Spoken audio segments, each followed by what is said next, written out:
Mysterious voices, strange lights and apparitions, a feeling of foreboding, cold spots, slamming doors and moving objects are just some of the claims made by thousands of people each year, claims which are typically dismissed by local authorities and hardline skeptics as a hoax or the product of an overactive imagination. But these widespread claims of paranormal activity have been shared by not only the general population, but by some of the most prominent, trusted, and well-respected figures in our history.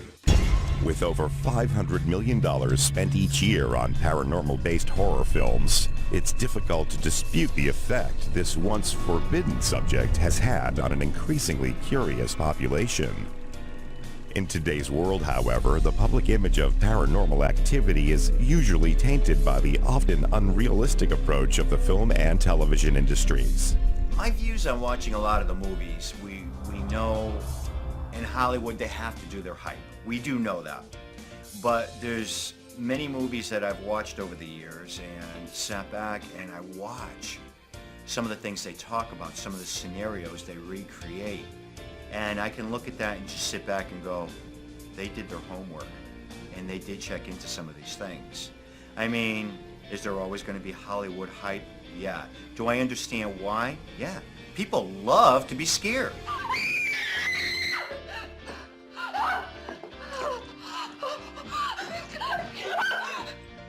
In spite of the growing popularity, the consensus is not entirely favorable. There are those who would argue that Hollywood's unrealistic portrayal of paranormal phenomenon has cast an unflattering shadow of unbelievability on the entire subject, causing the public to relate paranormal activity more to science fiction than actual fact. Reality is you go into a supposed haunted location, you set up your equipment, and you sit somewhere for hours in the dark, and usually nothing really happens while you're there. We love that feeling of sitting on the edge of your seat and waiting for that big confrontation scene at the end of the movie. Well, if they made a movie based on true reality, people would be asking for their money back, because 2 hours of footsteps, knocks, moving of keys, and nothing else would bore people to tears. I think most Hollywood movies that deal with paranormal start off with a grain of truth or a good idea, but then they have to Hollywoodize it and make it sensational. Most ghost hunts and research isn't sensational at all. It's a lot of boring, time-consuming work. But in order to have a Hollywood movie, you have to make things appear that aren't necessarily there. Sensationalism within the film and television industry can create great uncertainty among the viewing audience. Much of the fear surrounding paranormal activity stems from Hollywood's exaggerated perspective of factual events. Aren't they going to kill any of us?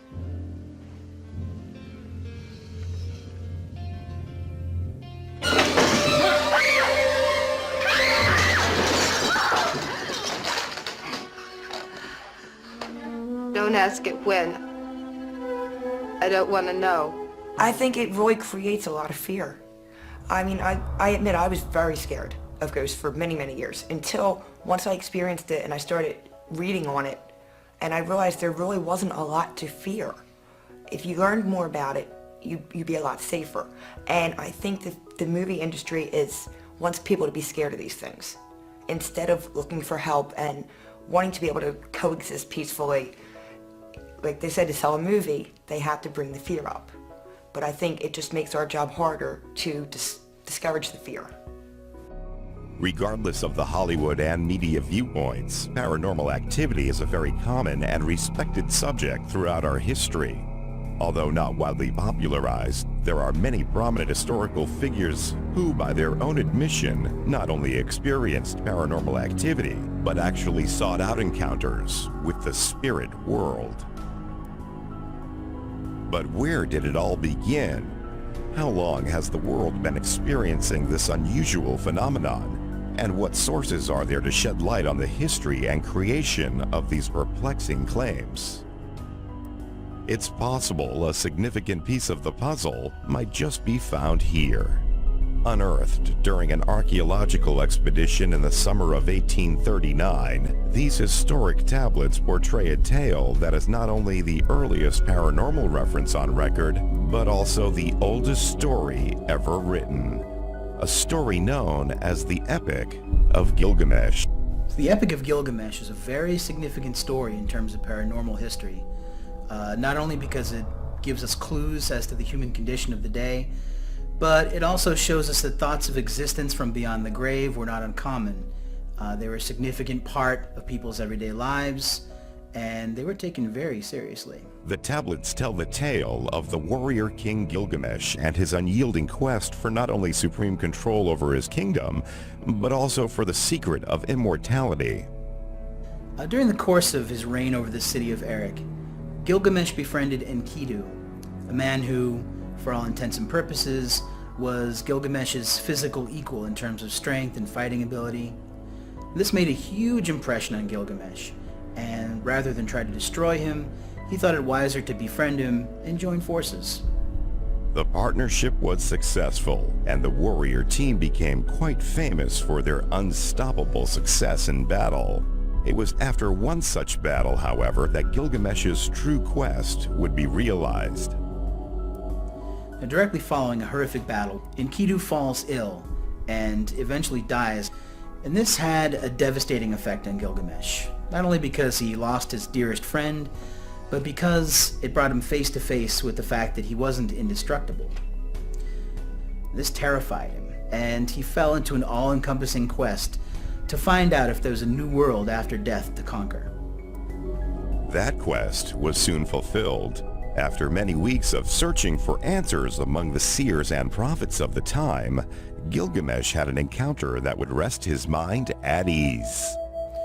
Now, I don't know if the gods took pity on him or not, but Enkidu appeared to Gilgamesh and told him all about the secrets of the underworld, what to expect after dying, everything that Gilgamesh wanted to know. Now, of course, even if this tale were based on factual events, which could have been, the encounter that Gilgamesh had with Enkidu likely would have been strictly psychological. Meaning, here you have a man in Gilgamesh who is distraught, emotionally overwrought, desperate to find the answers to his questions. So it would have been more than likely that he would have made up the whole encounter with Enkidu. He would have probably imagined their whole conversation. But regardless, the story shows us that encounters like this, or at the very least tales of encounters like this, were documented to have happened over 5,000 years ago. Although the Epic of Gilgamesh provides some clues, the nature and progression of when true ghost stories originated is still unknown. What is known is that the interest and popularity has clearly manifested within individuals for centuries. And to this day, word of mouth continues to be the proven catalyst in which these stories are passed down and urbanized. Stories, legends, and accounts of unexplained phenomena continue in modern day and will as long as the quest for an understanding of mortality is craved by the human mind. However, there is one historic account which has left an impact so powerful as to have lasted more than 3,000 years and shaped the popular conception of ghosts all the way into the mid-20th century. The story of Stoic Greek philosopher Athenodorus. Athenodorus Canonides was a really interesting guy. Not only was he a widely revered philosopher and student of Poseidonus of Rhodes, who was probably the greatest polymath of the day, but he was also the teacher of Octavian, who later would go on to be known as Caesar Augustus. But in addition to his teachings, Athenodorus was also known for something more, his encounter with a ghost. A tale that was later documented by the Roman lawyer Pliny the Younger in a letter to his patron Lucius Sura. As the story goes, there was an old house for rent in Athens that was infamous not only for causing disease and sickness, but also for being haunted. So haunted, in fact, that skeptics that went to the house to observe it, to try to disprove the rumors, often came away petrified of what they saw. It wasn't long before Athenodorus would discover the spirit everyone was talking about. On his first night in the house, while writing, the faint sounds of rattling chains and the startling apparition of an old man caught the philosopher's attention. After trying to ignore the spirit with no avail, he decided to follow him with the hope of putting an end to the disturbances once and for all. Athenodoros follows it out to the garden, where it points to the ground and then disappears. So the next day, Athenodoros gets permission from the town magistrate to dig at the spot where the apparition pointed. He digs it up, and he finds a skeleton wrapped in chains. The belief in afterlife existence has not only been one of the primary influential factors in the cultural shaping of our history as humans, it's also the fundamental basis of every one of the 19 major world religions. However, in spite of the obvious influence the paranormal has had on religion, a 2005 Harris poll revealed that while 82% of U.S. adults believe in God, only 40% believe in ghosts. A figure which some find to be absurdly contradicting. Really doesn't make sense, because in order to believe in God, you have to have faith, which is belief in something you cannot see or prove. But we do have a lot more people drilling God into our psyche than we do drilling ghosts into our psyche. The belief in God in itself assumes a belief in some sort of a spirit or a soul. Most people who believe in God, believe in a heaven, believes that your soul moves on to somewhere after you pass. So the fact that people can believe that and not believe that your spirit can, for whatever reason, decide to stay, be stuck here, and want to communicate with you, it absolutely blows my mind. People view things where they need this within their life. That's our powerful force that helps to guide us. Might be viewed differently, but people reach out to that and they hold on to that. A lot of people have difficulty trying to understand, are there ghosts? Are there spirits that are lingering on this plane? Why is that happening? That's a hard concept to understand if you've never experienced anything. I do believe religion still plays a large role in paranormal investigation. A lot of teams do use exorcisms, and they use blessings, and they often encourage their clients to pray. They will bring the clergy in to offer counseling and even spirit removal. I think that can be important. I believe that it can work, and maybe in some cases it doesn't work. Still, the occurrence of paranormal activity in the religious doctrine is undeniable. Each chapter in many of the religious scriptures clearly detail what can only be described as a paranormal experience. Regardless of your religion, it's difficult to find any written reference in any religious doctrine that doesn't specifically describe or base its point on the belief of contact with a spirit or an afterlife existence. The bottom line is that there is incredible similarities in the stories, and yet no one on either side is willing to step forward and make a connection. Still, the popularity of belief in a Holy Spirit far outweighs the general belief in ghosts. The unusual balance of opinion can quite possibly be attributed to the very effect of religion itself. You have to understand that most religions throughout history, especially the Christian religions, strictly forbade the attempted communication or interaction with any spirit that isn't holy. In the Middle Ages, you would have been hung, beaten, or shunned for even claiming to have seen a ghost, let alone hunting one. So as you can imagine, it really wasn't a subject that was open for discussion. And as a result, anyone having a paranormal experience has had two choices. You either say nothing, or you give the story the appearance of a divine intervention or religious experience. And this explains why so many stories during the Middle Ages were more religious than traditionally paranormal. In 1487, two members of the Catholic Dominican order published one of the most famous medieval treatises in history, and in doing so, thwarted the investigation of paranormal phenomenon for nearly 400 years. The treatise was titled the Malleus Maleficarum, or the Hammer of the Witches. And although the document was specifically aimed at witchcraft and not spirit hunting, the distinction between the two was not typically recognized. The purpose of the Malleus Maleficarum was essentially to refute any and all arguments against the reality of witchcraft. The church at the time wanted the people to believe wholeheartedly that there were these evil creatures on the loose that would talk to Satan and steal your children, and that they were alive and present in society, and that they were a danger to everyone. In addition to the propaganda, the Malus Maleficarum was also used as a training tool for the town magistrates and contained detailed instructions on how to capture, convict, and kill anyone suspected of being a witch. Now, obviously, this treaty had an effect on the people of the time. It affected the way they lived, the way they worked, the way they functioned on a daily basis, and it's not really hard to see the effect this would have had on the reporting or investigation of paranormal experiences during the time period. If you had experiences, if you saw a ghost or heard voices or footsteps or experienced anything unusual of any kind, you couldn't tell anybody. And for almost 400 years, anything paranormal would have had to have been hidden or lied about in order to avoid persecution. But all of that changed in late March of 1848, when the unusual experiences of the two sisters would alter the public perception of communication with the dead for nearly 100 years. Catherine and Margaret Fox lived here in this small cottage with their parents and sister Lee in Hydesville, a small village east of Rochester, New York. The Fox family started out as really kind of a quiet, unassuming, and relatively normal family. They were originally from Canada, and they moved down to New York State with the hopes of starting a new kind of life for themselves. But unfortunately, the house they moved into had a questionable reputation of being haunted. It was at the end of a long winter and only weeks after moving in when strange manifestations began to occur in the Fox's home. Strange taps and rapping noises began to keep the family awake at night, events which were all too familiar to the cottage's former owner, Michael Weekman.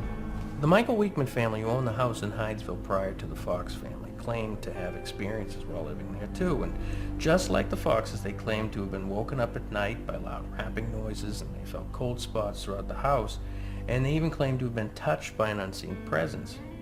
And these experiences were just too terrifying, too much for the Weekman's youngest daughter to handle, so they were eventually forced to move. On the night of March 31st, 1848, the disturbances reached their peak. The family, scared and unable to sleep, searched the home relentlessly for the source of the noises. The children in the other room heard the rapping and tried to make similar sounds by snapping their fingers. My youngest child, Kathy, said, "Mr. Splitfoot, do as I do," clapping her hands. The sound imitated, following her with the same number of reps. When she stopped, the sound ceased for a short time. Then Margaretta said in sport, "Now do just as I do. Count 1, 2, 3, 4, striking one hand against the other at the same time, and the raps came as before. She then said, "Oh, look, Mother, it can see as well as hear." The intelligent responses of the entity prompted the Foxes to develop an audible code of communication, 1 rap for yes and 2 raps for no. It was these amazing events and their continued ability to allegedly communicate with the dead that not only lifted the Fox sisters to the height of popularity and controversy, but also brought along the advent of modern spiritualism. They brought spiritualism to this part of the world. Spiritualism was alive and well in other parts of the world. They just seem to bring it to life here. There have been times when they have supposedly been proven to be frauds, but whether they were frauds or not doesn't change the fact that they did get people thinking about things and how they work. Not just the fact that they're there, but why are they there? How are they there? What are the mechanics behind it? And that's what started the whole spiritualist movement as a religion. In the few years following the Hydesville incident, a lot of things started to happen. I mean, you had mediums that were popping up out of nowhere. Spiritualism became a religion, and seances actually became a high society function. And all of these things were changing the views and beliefs that the country had embraced for hundreds of years. It was a really significant turning point in our culture. And there were the Fox sisters right on top of it all, leading the way. But the growing strength of spiritualism was not without limit. By 1885, the popularity of spiritualist belief was on the decline. Widespread claims of fraud caused a notable decrease in the spiritualist population and serious doubt in the minds of skeptics. The spiritualists were losing the battle with the skeptics, and that was primarily due to the tremendous amount of fraud that was popping up all over the world. It was almost like an epidemic. It was actually around the turn of the century that so much fraud came out. And I think that's what turned a lot of people away. People could start to realize that they can double expose their film and make it look like a ghost, and maybe at first it was accidental, but then they realized they could do it on purpose and scam people. And I think just the amount of fraud that was around at that particular time is what turned people away from it and really made it fade out for decades. Back in the day, they would put on a big song and dance, and there's even reports of some of them, some of the most famous mediums, back when spiritual, investigating and spiritual era really opened up, where they were actually swallowing cheesecloth and then regurgitating it at their high point of the seance, and calling it ectoplasm, and all these things kind of added to the crash of mediums. In the late winter of 1847, a young spiritualist couple from the small town of Vienna, Canada, gave birth to one of the most influential minds of the 20th century, Thomas Alva Edison. In the early 20th century, spiritualism was in full swing and quickly nearing the height of popularity among the middle class and blue blood socialites. Having been raised in a spiritualist family and admittedly progressing in years, Edison's thoughts began to focus a bit less on the physical and more on the boundaries of mortality, an interest which was echoed in 1916 when Edison's friend and famed British physicist Sir William Crookes began experimenting with an increasingly popular pastime, spirit photography. Sir William claimed to have been able to capture a human spirit on film, and although this was really somewhat of a controversial thing at the time, it was enough to pique the interest of a lot of his scientific colleagues, and not the very least of which was his good friend Thomas Edison. Inspired by the British inventor and following Crookes' death in late 1919, Edison allegedly began development on what could only be described as an apparatus for communicating with the dead, or ghost phone as it was often called. A project which was described in the October 1920 issue of American Magazine. The article was called Edison Working to Communicate with the Next World. It was an astounding endeavor of the time, and it was very mysterious, and only a handful of people knew anything about it at all. But because of Edison's reputation and his successes, there was a general confidence that if anybody could make a machine like this, it was Edison. Although there was much speculation surrounding the matter, it was Edison's belief that if an afterlife intelligence could be captured on film, then it was quite possible that his ghost phone might actually work. If our personality survives, then it is strictly logical and scientific to assume that it retains memory, intellect, and other faculties such as knowledge that we acquire on this earth. Therefore, if we can evolve an instrument so delicate as to be affected by our personality as it survives in the next life, such an instrument, when made available, ought to record something. In the early morning hours of October 18th, 1931, Thomas Edison died, possibly taking with him the secrets of what might have been the most astounding invention in history, and leaving behind the continuing question of life after death.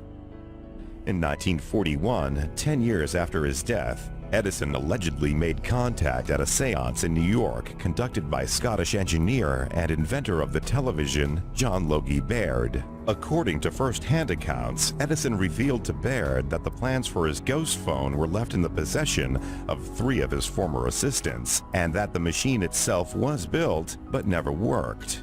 Neither the machine nor the plans were ever found, making his ghost phone one of the greatest mysteries of the spiritual and scientific world. Harry Price was not only an engineer and a writer and photographer, he was also probably the most controversial ghost hunter of the 20th century. And when he was 8 years old, he witnessed a stage performance by a magician and potion seller known as the Great Sequoia. And it was this performance that sparked his interest in unexplainable things and really shaped the work he would do later in life. By the age of 15, Price had his first of what would be many encounters with the paranormal when he and a friend decided to investigate the rumors surrounding a local manor house in Shropshire County. After hearing the rumors about this alleged haunted house and being the inquisitive person he was, he just wanted to find out if they were true. So like any curious teenager would do, he and his friend locked themselves in this house overnight to see if anything would happen. and they didn't see anything in particular, but during the night they heard noises coming from the upstairs room in what sounded like footsteps descending the stairs. In an effort to capture the entity on film and prove the haunting, the pair set up a powder flash camera at the base of the staircase and waited for the sounds to reoccur. Well, he waited for about an hour, and the footsteps eventually returned. And he flashed the camera and got the plate developed the next morning. And although the picture showed nothing but an empty staircase, the investigation was a very significant breakthrough to Price, because that was the day that he considered to be his very first actual experience with a ghost. Although he was unable to capture evidence of a haunting scientifically, the experience alone fueled his interest to continue his research and develop better and more efficient scientific methods of collecting and documenting evidence.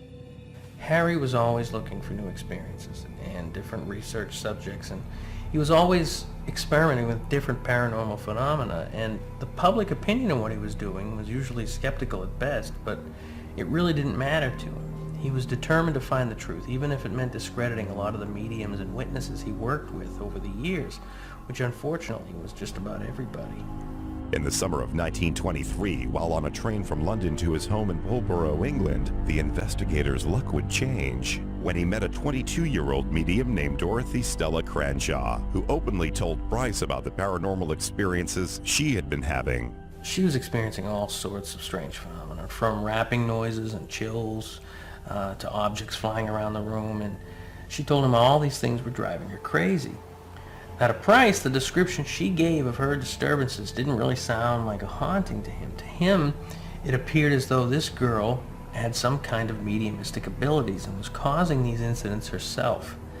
And this excited him because he finally found what he hoped would be an authentic medium test subject. The experiments conducted with Cranshaw over the next few years yielded a variety of results, which in 1926 were documented in a journal Price had written entitled Scientific Experiences with a New Medium. More than a dozen seances were conducted by Price and Cranshaw in 1923, and in front of witnesses at one sitting alone, Cranshaw produced all kinds of phenomena, including levitating and collapsing a table, moving objects around the room, and Price kept detailed records of these things in his journals, and he made note of not only the ambient effects such as temperature fluctuations, but also that Stella was capable of manipulating the telekinetoscope that he made to test her abilities. For years to come, Price's reputation would have to hold firm to the notion that through his work he would someday be revered as a pioneer of paranormal research. Although a good deal of Price's time was spent exposing and debunking frauds, colleagues and members of the Society for Psychical Research in England tried their best to discredit and tarnish his reputation. The American branch of the society, however, held their own opinions. As you can imagine, a man who made a career out of discounting and debunking the abilities of alleged mediums would without a doubt over time become a very unpopular person in the world of mediums. But Harry Price was never out to win friends or the popular vote. He was looking for the truth so he could study it and test it, document it. And exposing some of these psychics as frauds really just cleared the playing field and helped make his job a little bit easier in finding authentic abilities to study. In 1928, acting on an invitation from a local newspaper, Price became involved in a case that would sustain the efforts of his life's work for years to come: the Borley Rectory in Essex. Price had a great interest in the Borley Rectory, mainly because it was considered to be one of, if not the most haunted locations in all of England. He eventually leased the house from the owners in order to conduct a round-the-clock investigation, which actually, all in all, lasted about 4 years. He placed an ad in the newspaper and invited open-minded investigators, mainly students from the local college, to stay in the house and document any phenomena that might occur. To help them, he created a handbook which detailed the proper methods and techniques for conducting and documenting a paranormal investigation. This was the first book of its kind, and many of the methods he developed are still in use today. From beginning to end, there were over 40 investigators working with Price on that investigation, and there were a lot of paranormal accounts collected, from hearing bells and rapping noises to mysterious writings and messages, and all of these things were documented. And the methods he used to gather this evidence and run his investigation essentially established a blueprint that paranormal investigators would be able to use for years to come. Despite the controversy surrounding his work, and regardless of what his former colleagues would claim even after his death in 1948, Price left his mark on the paranormal world. Whether they realize it or not, his work is emulated by investigators worldwide every day. And he was probably the biggest influence the field of paranormal investigation ever had. 35 years ago, when we got involved with this work, we had very basic tools. We had our little cassette players and 35mm cameras. But one of our key and essential tools was bringing somebody in that was gifted, psychic, or a medium. Well, the difference between being a psychic and being a medium, psychic ability is the ability to tune into a living person, an object, a place, and to get impressions and images from that. Being a medium is using that same psychic ability to communicate with those who have apparently passed before us. So in other words, you can be a psychic and only a psychic, but in order to be a medium, you do have to be a psychic first. It's like you have to walk before you can run. Psychic or medium, it's difficult to dispute that both possess an inconceivable ability that tends to draw the often unwelcome attention and criticism of skeptical minds. As humans, we find it in our nature to challenge the unknown and criticize the things we often don't understand. Psychic ability is certainly no exception. However, regardless of what true abilities these individuals may possess, the burden of proof is theirs to bear. Go either way. There are a lot of mediums out there who claim to be able to contact the dead and speak with the dead, and a lot of them do it just because of the money-making aspect they can get out of it. But I'm sure within the world that we live in, there has to be someone out there who has some special talents that can pick up and communicate with the dead. Communication with those who have experienced life after death is a fact, and it's as easy to believe in that for me as it is to believe in trees. Unfortunately, I can take you outside and show you the trees. I can't show you the spirits. It's a personal experience. Psychic ability has been the foundation of paranormal research and spirit hunting for hundreds of centuries. It's been both the subject of praise and the primary symptom of humiliation. But in spite of the vast cases of fraud unveiled throughout the turn of the 20th century, or the ever-entangled controversy surrounding the validity of mediums, they are still a widely used resource in modern paranormal investigation, and often bring to the table a varying range of unique abilities. Some possess the ability of clairvoyance or precognition, which is the perception of events that have or might occur. Others possess the power of psychometry, which is the ability to obtain information through touch. Although they differ in their application, both have been considered a valuable asset to the research and validation of evidence. We actually have people in our group who are mediums. There's absolutely nothing wrong with that. People in our group have a lot of different abilities, just from feelings to being able to see spirits. And having all of those different abilities being part of the group gives a whole lot of validation to what we do when we give that information to a client. When you can get somebody who can see a spirit and have somebody else who can just sense it at different times but come up with the same thing, that's very validating when you hand that over. So all these different abilities, mediums or whatever level of sensitivity, is very important when you're doing an investigation. Equally important is the group's ability to document their findings and capture evidence in such a way as to present it to a growing skeptical society, something mediums have yet to accomplish and the science-minded have yet to support. You know, we're no better than the psychic or the mediumistic investigating. We just offer hard evidence to people, evidence that's hard to take for skeptics, evidence that they may think is actually paranormal phenomena, and that's hard to do when you're just dealing with opinion and a theory and no actual science behind it. As a medium, the evidence that I collect is usually in my head. I don't have any equipment or anything like that, so capturing it wouldn't really be the right way of of putting it. How often do I experience evidence? I can pretty much go into a house that's never had any history of paranormal activity, and I would still pick up on the spirit world as a constant, and it's all around us. I was feeling like there were two people standing by the window. It felt like a mother and a little girl, and they were looking out the window. It felt like they may have been talking to somebody out that window on the right side. Well, as I remember it, I don't literally see what I'm picking up on. I mean, I'm not seeing it with my eyes. It's being impressed upon my mind. The easiest way to explain it is it's very, very subtle. It's almost as if I remember what someone looks like when I'm saying that I see someone. It's that subtle. And it does take a while to figure out what's me and what's not. But I've gotten to the point where I'm able to do that. And I did perceive of a child. When I say a child, I want to say 6 to 8 years old, a little girl. She was standing right inside this door, about 4 feet inside this door. When you guys first opened the door? No, I was sitting in there by myself, and Karen was coming around. When I heard Karen, I turned to look at her, and the little girl was standing there. I feel like she came out of the closet. I didn't see her come out of the closet, but it felt like that's where she came from. That's kind of where we were getting the reading, too. It was right about that. She's only about this big. Yeah. I mean, I could go into detail and describe everything about what she was wearing and so forth, too. And it's all what I need to know. She's not going to tell me something I don't need to know. But I did pick up on a small girl with a kitten. I did not get the girl's name, but she did give me the kitten's name as Charlie. And she does seem to hide in the closet of the room that we were in with the kitten. I had a feeling that she wasn't supposed to have the kitten in the house, and that's why she was hiding. When it comes to paranormal investigating, there's really two types of investigating that researchers do.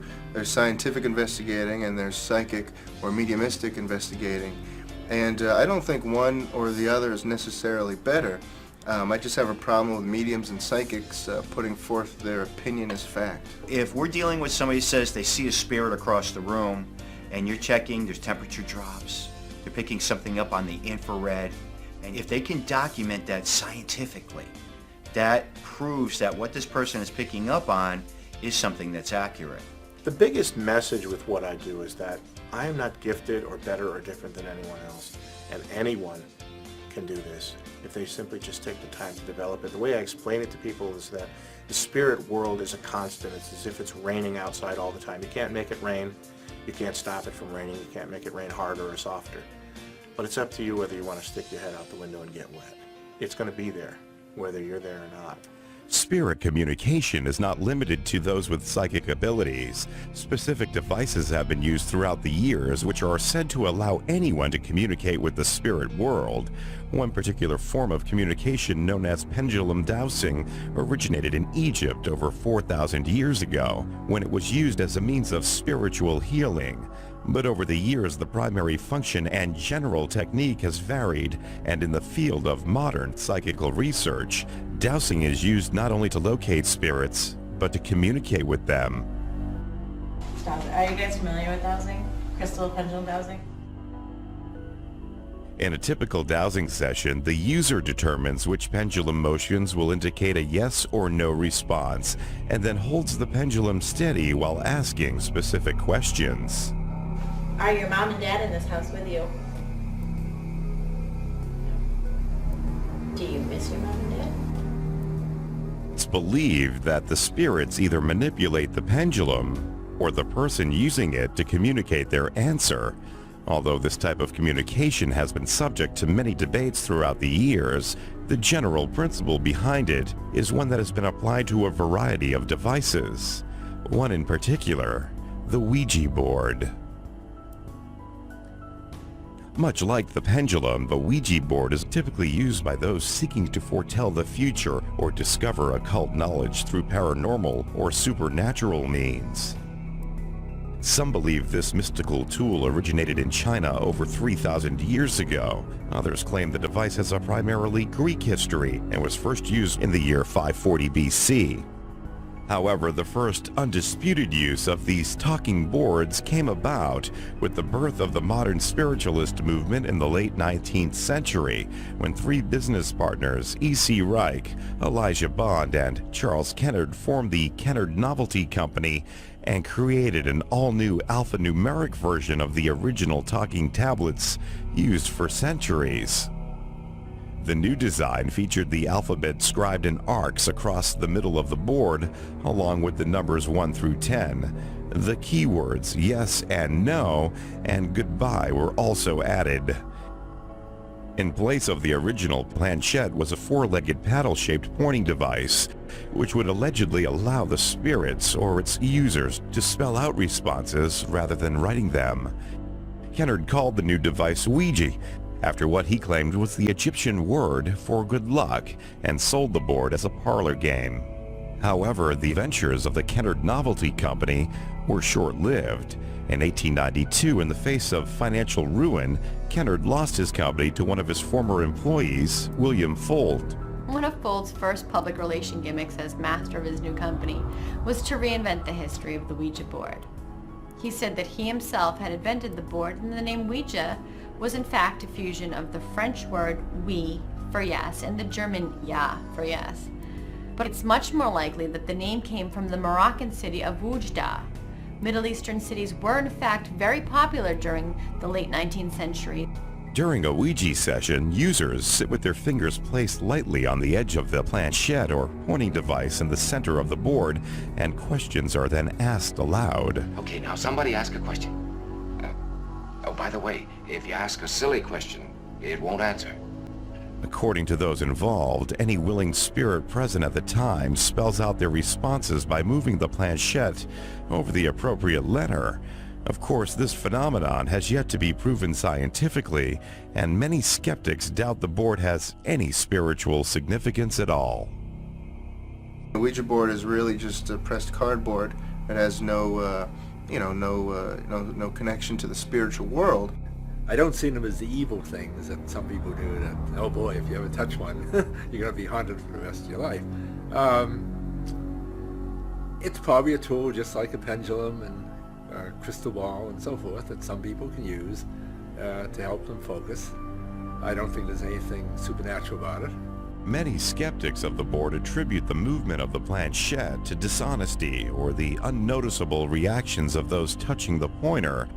But what of the claims of paranormal activity said to manifest during a Ouija board session? We believe it's the act of what you're doing that kind of promotes and works as a catalyst for paranormal activity.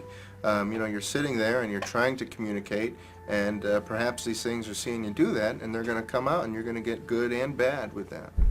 Although it's true the Ouija board has a history considered by most to be nothing more than a novelty, there are still many who to this day regard it as a mystical portal to another world or a spiritual antenna sent to facilitate contact with all types of paranormal entities, ranging from friendly souls to ill-intended demons. Well, a Ouija board, I would say we have a little saying about the Ouija board. If you put hinges in the knob in it, we could use it as the door to hell. A Ouija board is like literally leaving your door open. If you don't know what you're doing, anyone can come in. And it's like attracts like in spiritualism. And if you get a bunch of drunk people together with a Ouija board, they're not going to bring through Mother Teresa. They're going to bring through someone at a very low level who may want to scare them and may even want to hurt them.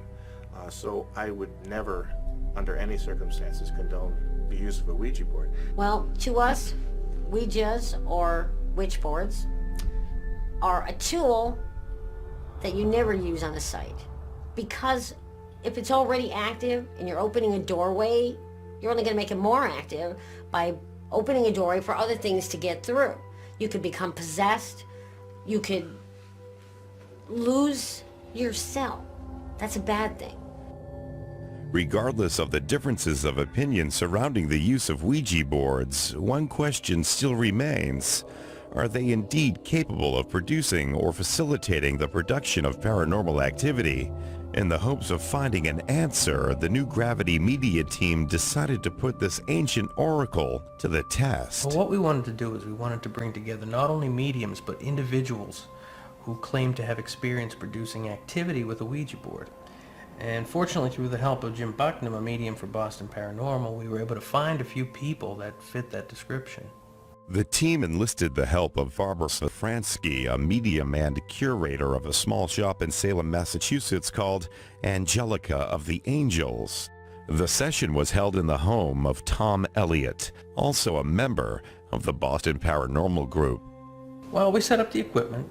We had 2 cameras on tripods and 1 roaming, and we placed a microphone over the table and miscellaneous meters around the room. We put a EMF meter on the table and a thermometer and humidity sensor on the mic stand and a Geiger counter to keep tabs on the background radiation level. With all of the equipment in place, the session began. Both Barbara and Holly sat at the table and centered them.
right side near the front door, and Joanne had the left near the kitchen. I was doing a close-up of the Ouija board and the tri-field meter, and that's when I heard a thud behind me, kind of like someone was being slammed into a door or something. I turned around and Jim was up against the door, and by the looks of him, he seemed like he was in some sort of distress. It was kind of dark, so I motioned the mic. He had the infrared camera, and I pointed to sort of start shooting behind me.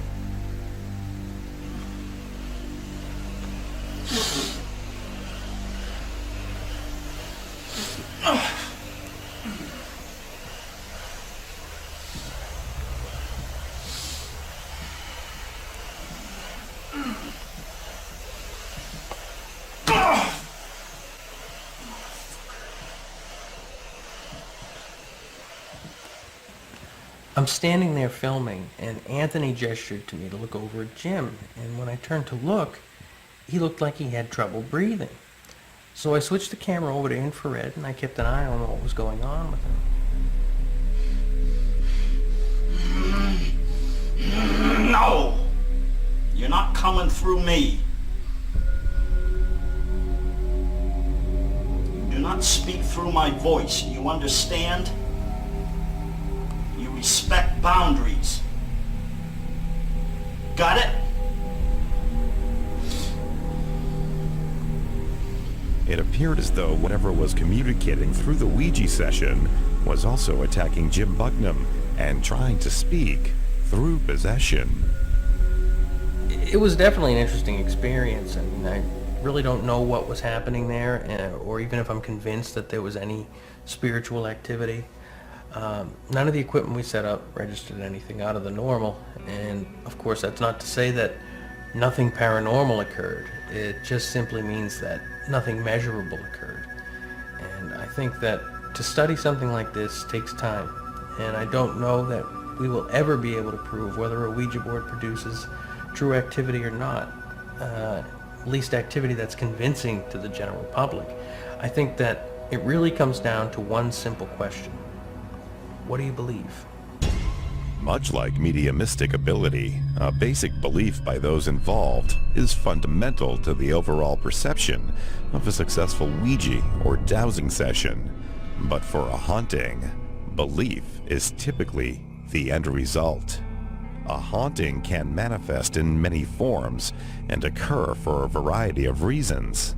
Although the symptoms of each separate case can be similar in nature, they often have a defined pattern which researchers use to establish a generic haunting classification. Among the most common classifications is a phenomenon known as a residual haunting. During such an event, witnesses may report many unusual occurrences, such as apparitions, voices, footsteps, and other ghostly anomalies that very often leave them convinced they have encountered a true spirit energy.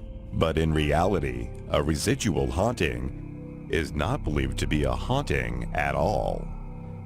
Two of the signature traits typically associated with this type of phenomenon is the anomaly's lack of intelligent interaction and the general tendency of the activity to repeat itself over time.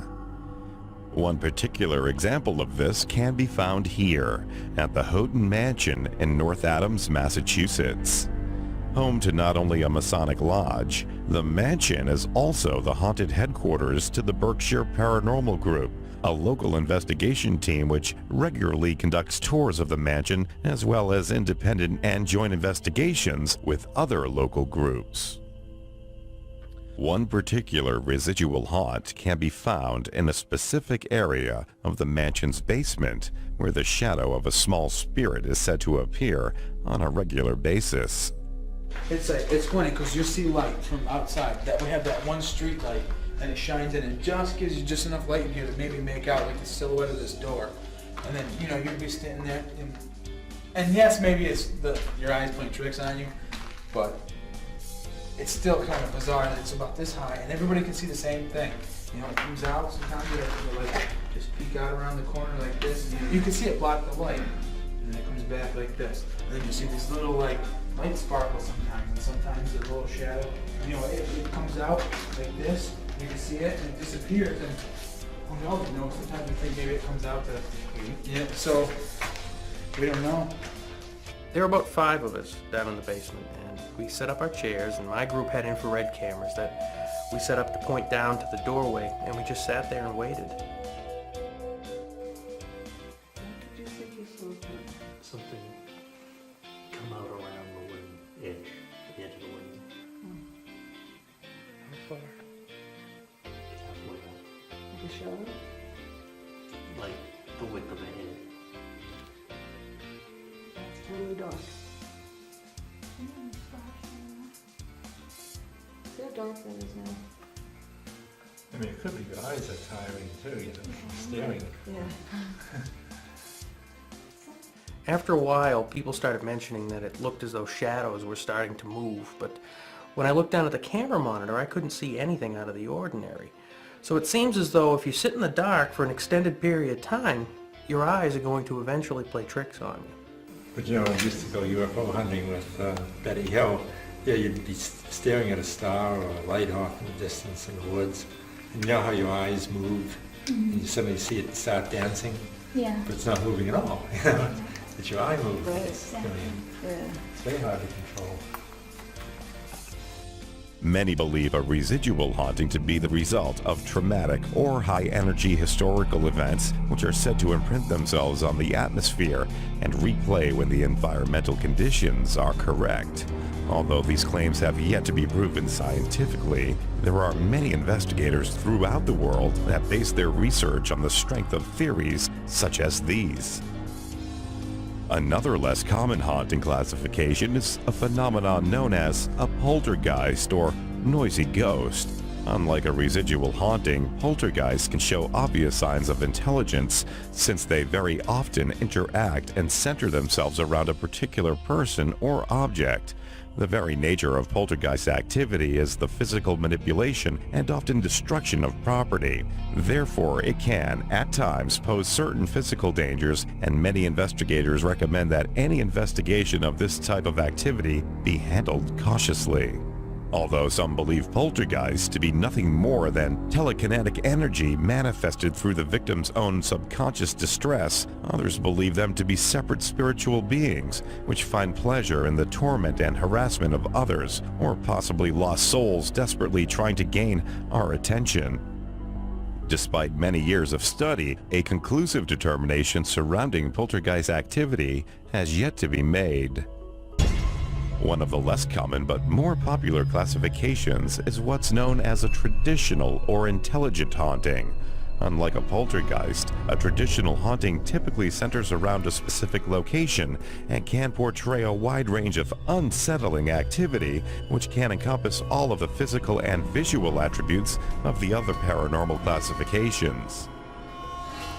But there's one defining characteristic that separates a traditional haunting from all the others: the inclusion of a human or inhuman spirit. The apparitions and manifestations encountered in a traditional haunting can appear in a variety of forms.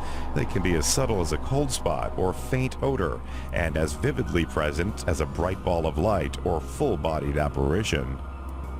Although the true form of these entities is not entirely known, many have their own opinion on why they appear the way they do. It seems what the spirit is doing is projecting its image to you. It's projecting itself the way it sees itself. In other words, it may be projecting a mirror image as it knew itself in life. Or if it's a spirit of an inhuman nature, it's trying to make you believe something that it may be somebody from the Civil War dressed in Civil War uniform, or a small child. And incidentally, sometimes spirits wear not just period clothing, but bizarre clothing as well. They wear very minimal clothing, very, very plain, drab clothing. Most of the time you hear of the stories, people are not dressed in modern style. They don't have a modern appearance to them. They're sort of old-fashioned, or a different era. There could be a few reasons for this. One reason is it could be a residual style haunting, meaning it's just sort of a playback in time, not aware of time and space. And these are usually, according to case study, 100, 150 years old or so. That may be one of the reasons. Another reason is accessibility to locations. Most people that are investigating the paranormal are not in people's houses, are not in modern day structures. They're grave stomping in old graveyards. They're running around in abandoned buildings, going into old tuberculosis hospitals, all these places where you're going to see people of an older generation or a different style dress. The appearance of ghosts is certainly a subject that is open to interpretation, but still, there's a bigger question in play. Why do these hauntings occur? Tales of apparitions and ghostly manifestations are thousands of years old. If these personal encounters are indeed the souls of those who have passed on, why do they linger? And where do they come from? I think hauntings have been occurring throughout the history, at least the recorded history, of humanity. I think there are other dimensions that we don't totally comprehend or understand, and that they're concurrent with our dimension. And sometimes there's a bit of a time lapse or a crossover with these dimensions.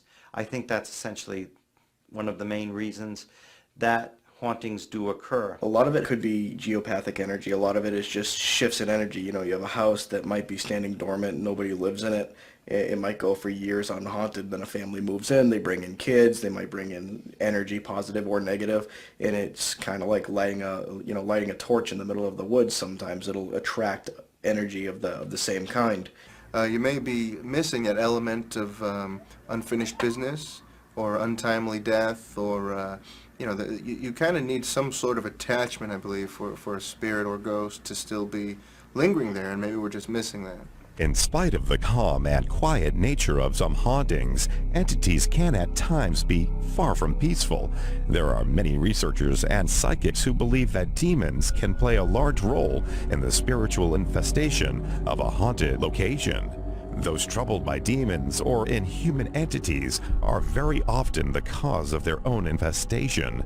It's believed that certain types of spiritual activities, such as seances and spirit communications, can open portals to other dimensions and allow these entities access to our world.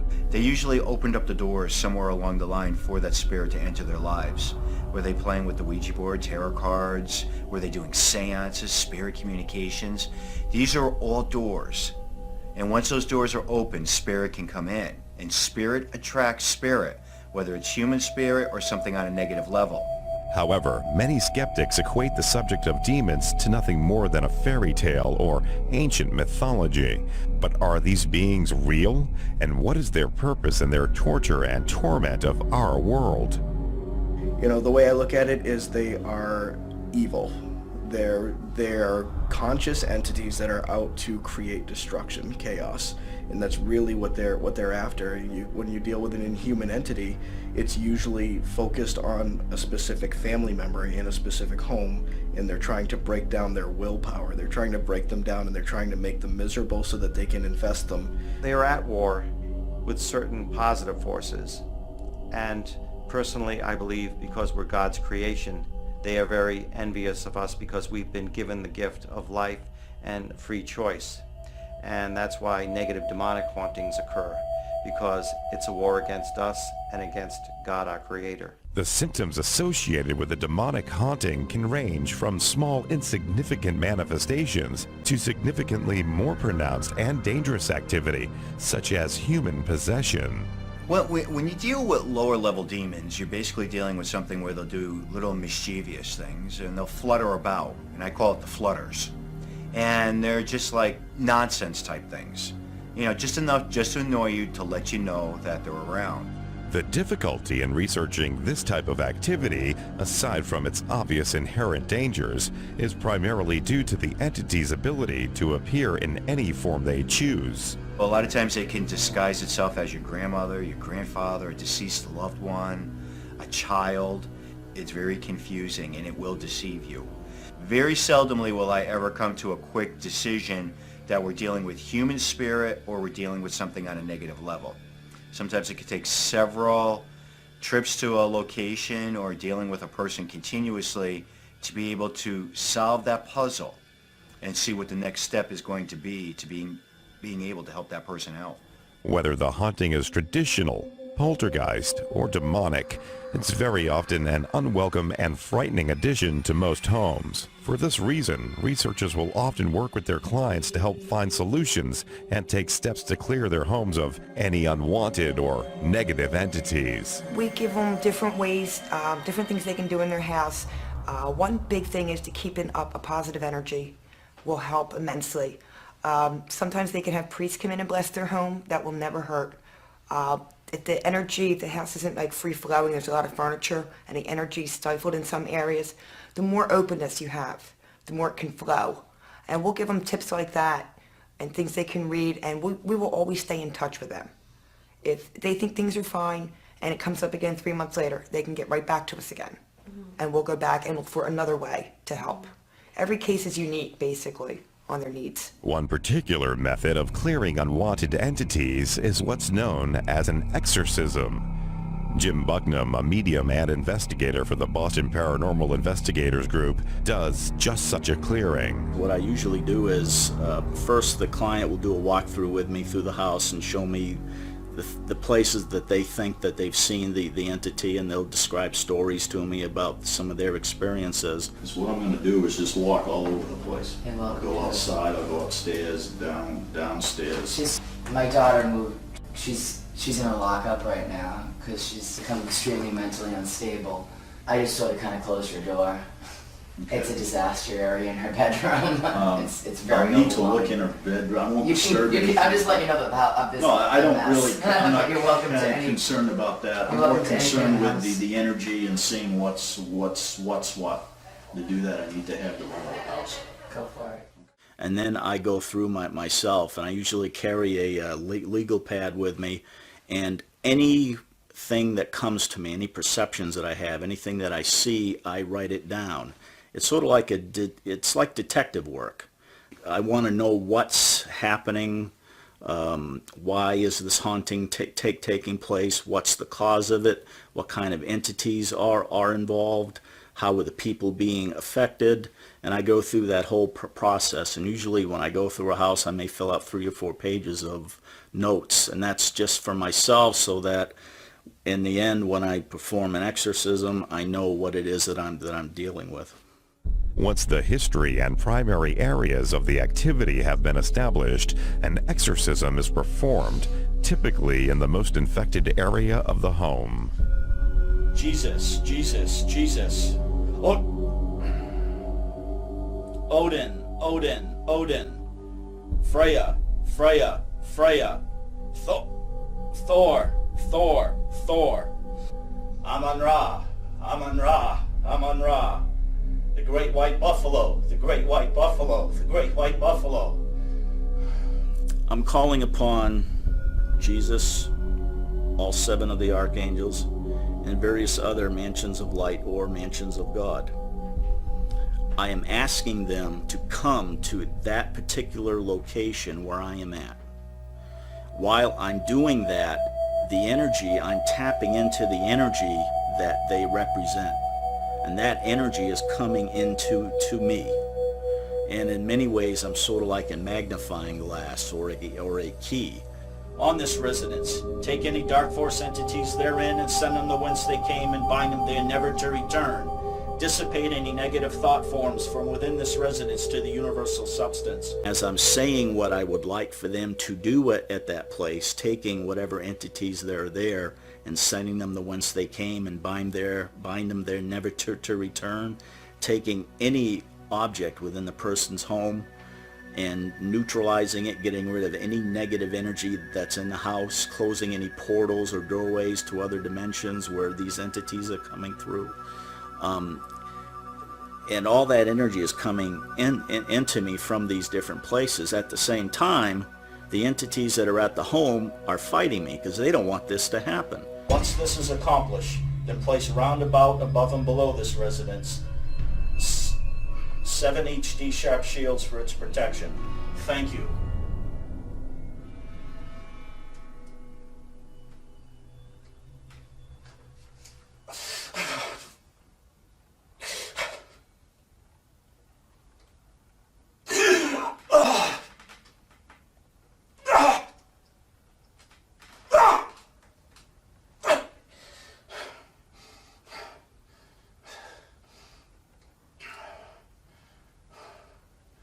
It used to be when I first started doing this, I'd get stuff thrown at me, I'd get tripped, physical stuff.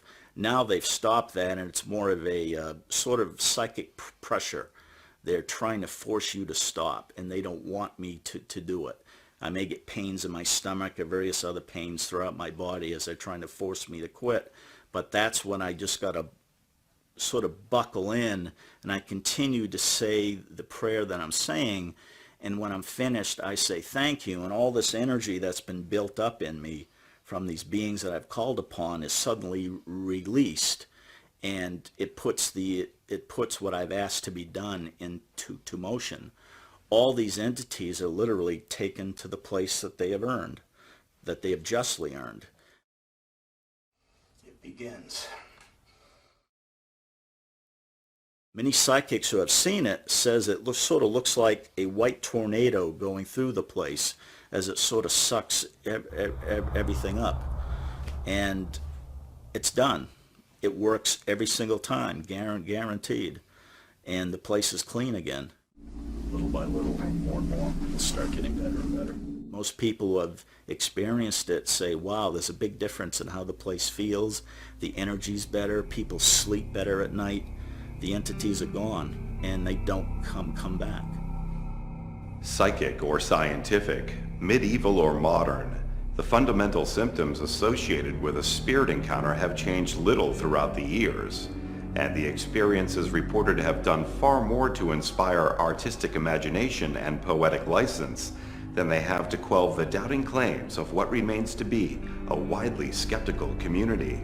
I think it's fine and actually probably good that we have non-believers out there that don't believe in the paranormal. It keeps us on our toes. It makes us try to only put forth the most strict evidence that we've captured. Healthy skepticism is a very good thing. Closed-minded skepticism is not, and I think the public wants to be informed and be aware. Still, it's possible that the reason for this high level of skepticism may reside with the experience itself. Although volumes of purported evidence are captured by thousands of investigators each year, the most significant and convincing evidence remains to be largely personal. I had seen a family member who had passed on at the funeral home, and I was about 11 years old and couldn't figure out why I was seeing them and what the reason was. So I wanted to, as I got older, started reading about it and trying to figure out why I saw what I saw and how it was all possible. I literally chased it into the bedroom, calling my son's name. He was about the same size. And when I got into the bedroom, he wasn't there. And I actually accused him of lying and hiding. And he came up from the basement 5 minutes later and asked me if I was calling him. And I know I seen it. I chased it down the hall. That was my defining moment. I was 14. I was in the kitchen with my mother. It was in August, and it was a very muggy day. There was no air. And she used to hang the fly swatter on the back of the door, and it started doing this, back and forth, back and forth. And then the utensils that were hanging over the stove started going back and forth, and I looked at my mom, and she looked at me. I said, "You saw that, right?" She said, "Yeah." I said, "Cool." About 2 years ago, I thought I heard sounds in the evening upon going to sleep. And I thought they were voices. I normally did the normal thing and I checked outside. Wasn't my neighbors, no televisions were on, and I started to hear it on a fairly constant basis. I was in a cemetery and I was alone, which is something that we don't usually do, but I was young and I was alone, and as I was gathering my equipment at the end of the night about 4:30 in the morning, I felt something grab my leg and sort of a thrust forward, a push down. I was pushed down and sort of just had a feeling come over me that I wasn't wanted there anymore. For many, proof of a haunting goes far beyond the personal experiences of others. It requires tangible evidence which can be studied and validated through scientific methods. Unfortunately, the scientific community has little interest in the study of paranormal phenomena and has rarely produced equipment with the sole intention of being used in psychical research. Therefore, those who research this field must rely on the data captured with only the equipment that is available. EMF meters, motion sensors, video cameras, basically regular cameras, recorders, flashlights, and basically thermometers. That's pretty much a standard equipment case. Every piece of equipment that is used in this field has not been created for this field. It's been created for other things. There was one machine that was going to point the ghost out to you and take its picture and have a conversation with it. Well, then that's what piece of equipment we would bring. But there is no magical machine yet, and we don't really know what we're looking for and how to find it. So we're using what equipment is available for us in this day and age to try and find what's unknown. There's times we can't cover every area at every time, and we can set up equipment that, say, a motion sensor could pick up movement if no one's in that area. So it just gives us a broader range and more things we can look at later. Much of the equipment used in psychical research was designed to monitor atmospheric conditions such as radiation, humidity, and barometric pressure. The goal is to establish a trend in the readings which may help predict or confirm the presence of paranormal activity. For me, when I see there's a meter getting a reading, that's significant. It's significant to where maybe I can get other evidence. I can try for EVPs, I can try for photos at that time. Usually anytime we see a motion on any of them, we're basically taking pictures right away, recording right away, because it could be telling us there's something there. Well, our group believes that moon phases and barometric pressure actually can affect the activity on a case. So we do track that, just to kind of be able to compile some data. When the moon phase is in this phase and the barometric pressure was higher, we got better results or whatever. Changes in the data collected during an investigation not only serve to provide clues to the presence of paranormal activity, but monitoring even the most basic atmospheric conditions, such as temperature, can also serve to dictate the methods researchers use to investigate.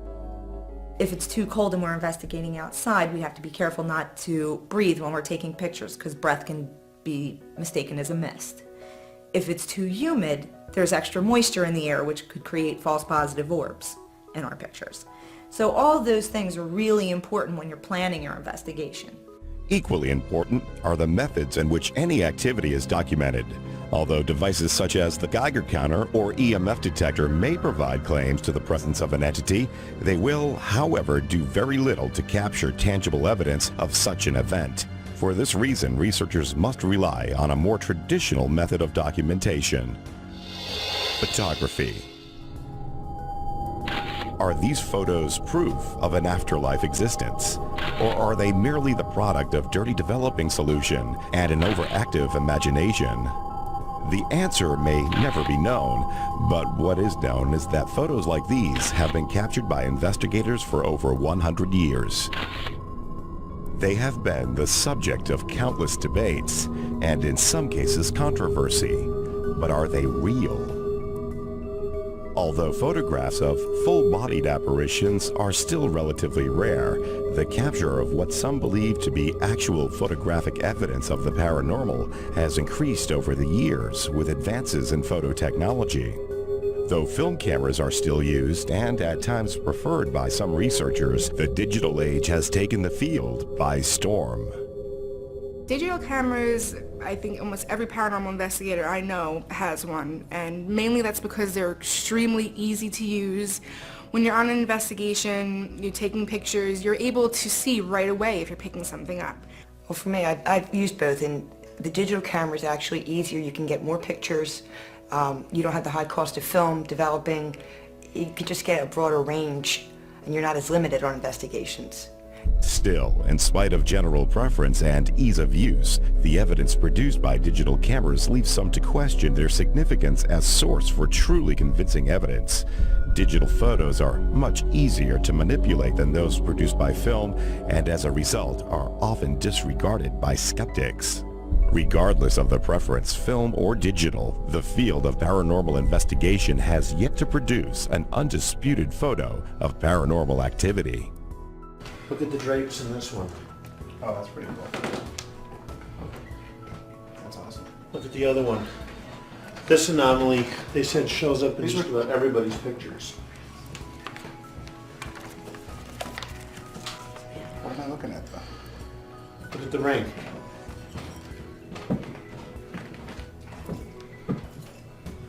Check I'm out not these sure pictures. what it is that I'm seeing, though. It's kind of... We're getting amazing EMF in there. I heard. I don't know if you call it an ability or a sense that I have, but I can look at a photograph or a piece of film and I can say, no, that's not something paranormal. That's just something that just happened. One of the most common photographic anomalies captured is a phenomenon known as orbs, strange circular translucent objects which can appear randomly in photos taken at just about any location and are typically unseen by the naked eye. Every day, hundreds of pictures like these are taken all over the world, and not just by investigators, but by people from all walks of life. Some believe this strange phenomenon is conclusive proof that we are surrounded by paranormal energy, and these translucent orbs represent a passing life force that exists in a world beyond death. But others have their own opinion. I believe that orbs are usually nothing. People say, well, they interact with us. We have to remember that insects will interact with us. They'll go toward us, they'll go away from us.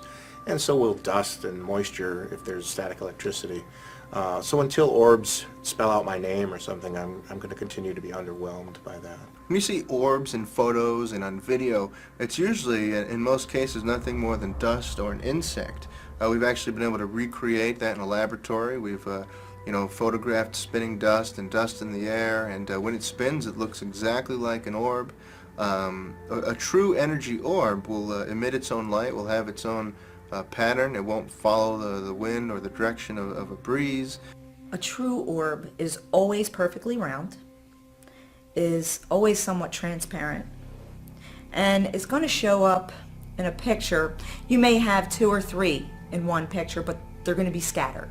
If you're looking at a picture that contains dust or rain or snow or some other particle in the air, it may not be round.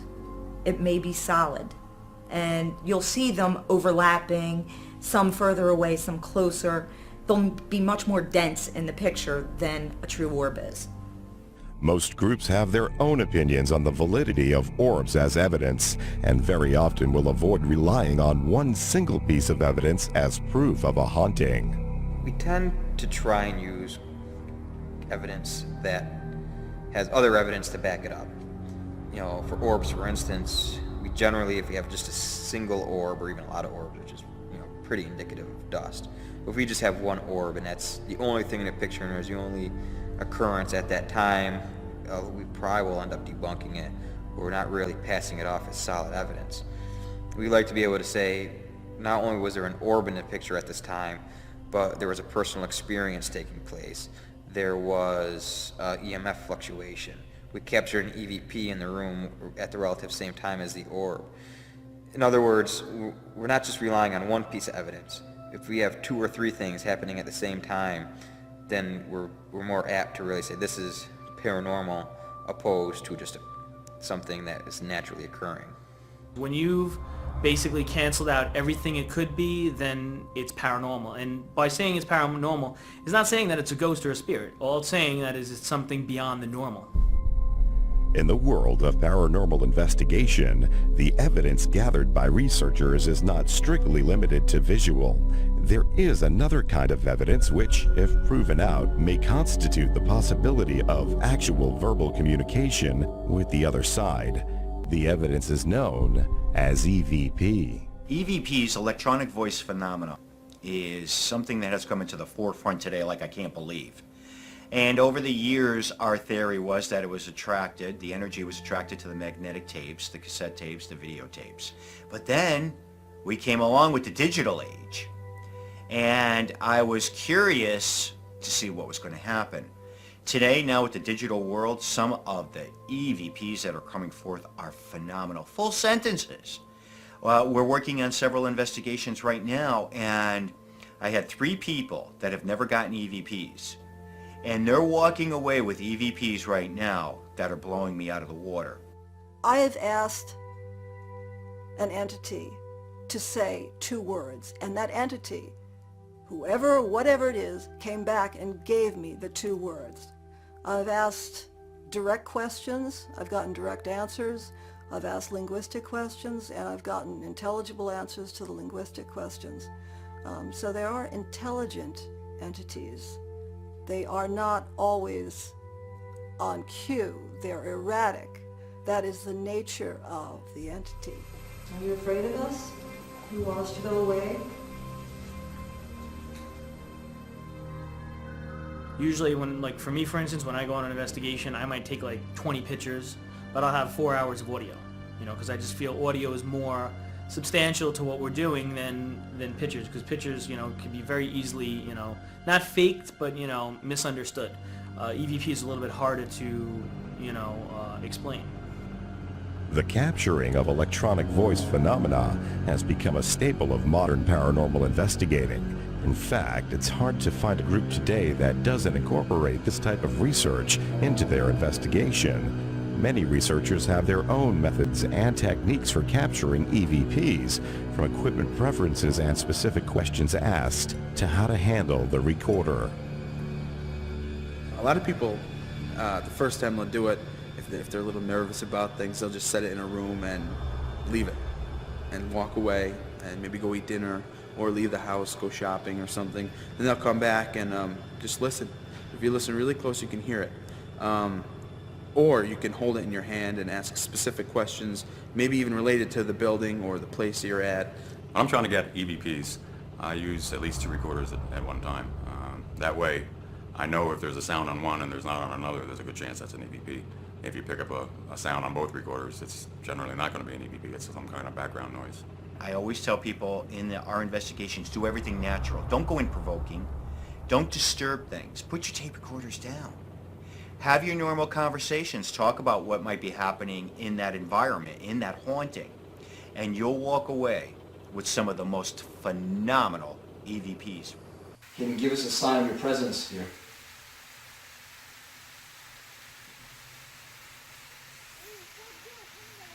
Do you like that we've come here tonight?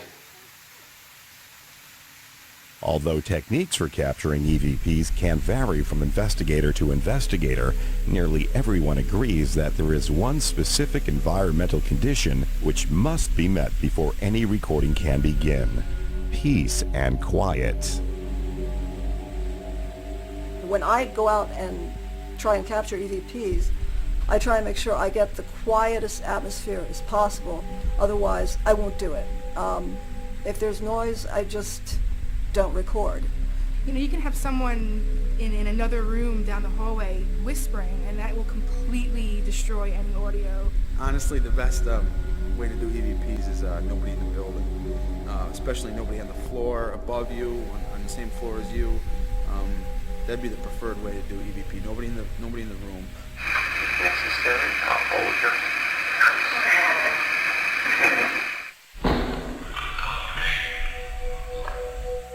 Are these voices from beyond the grave?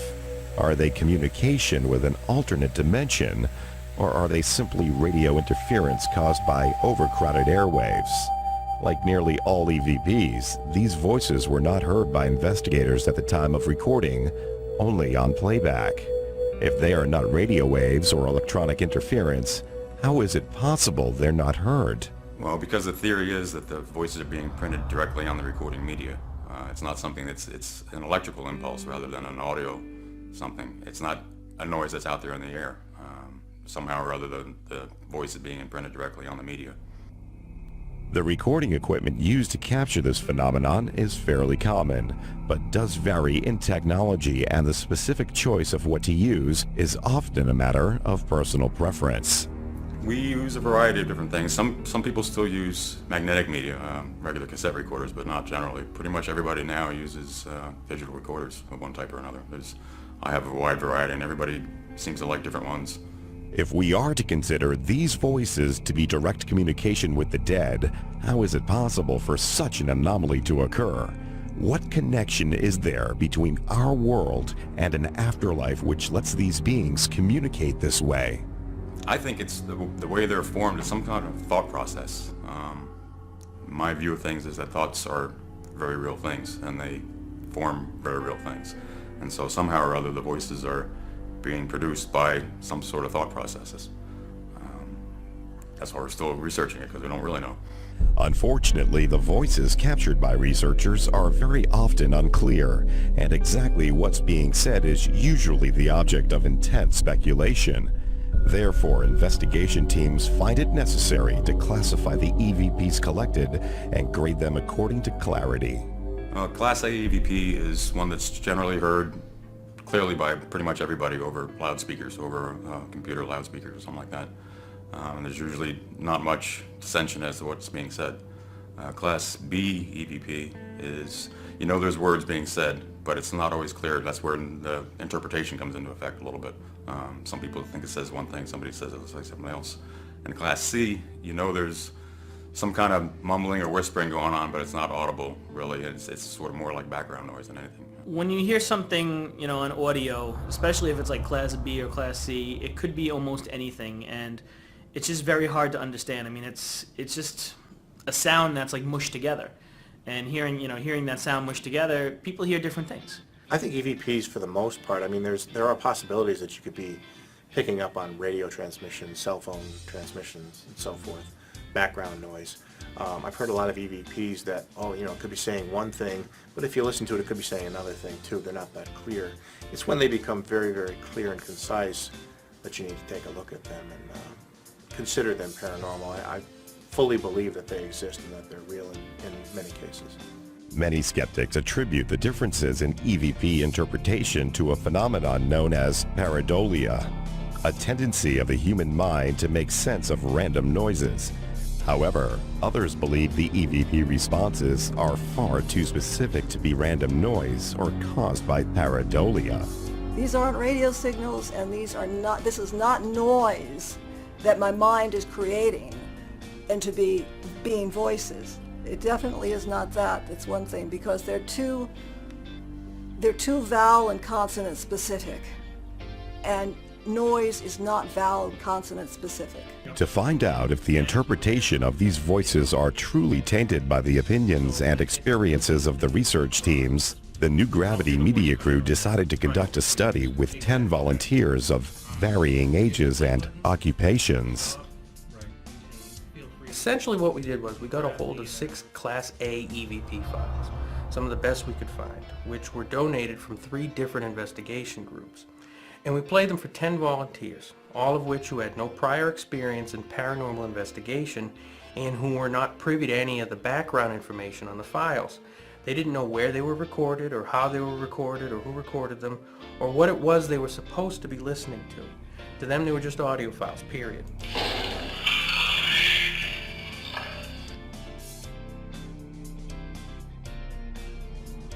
And when they were done listening, we asked them what they think they might have heard, if anything at all.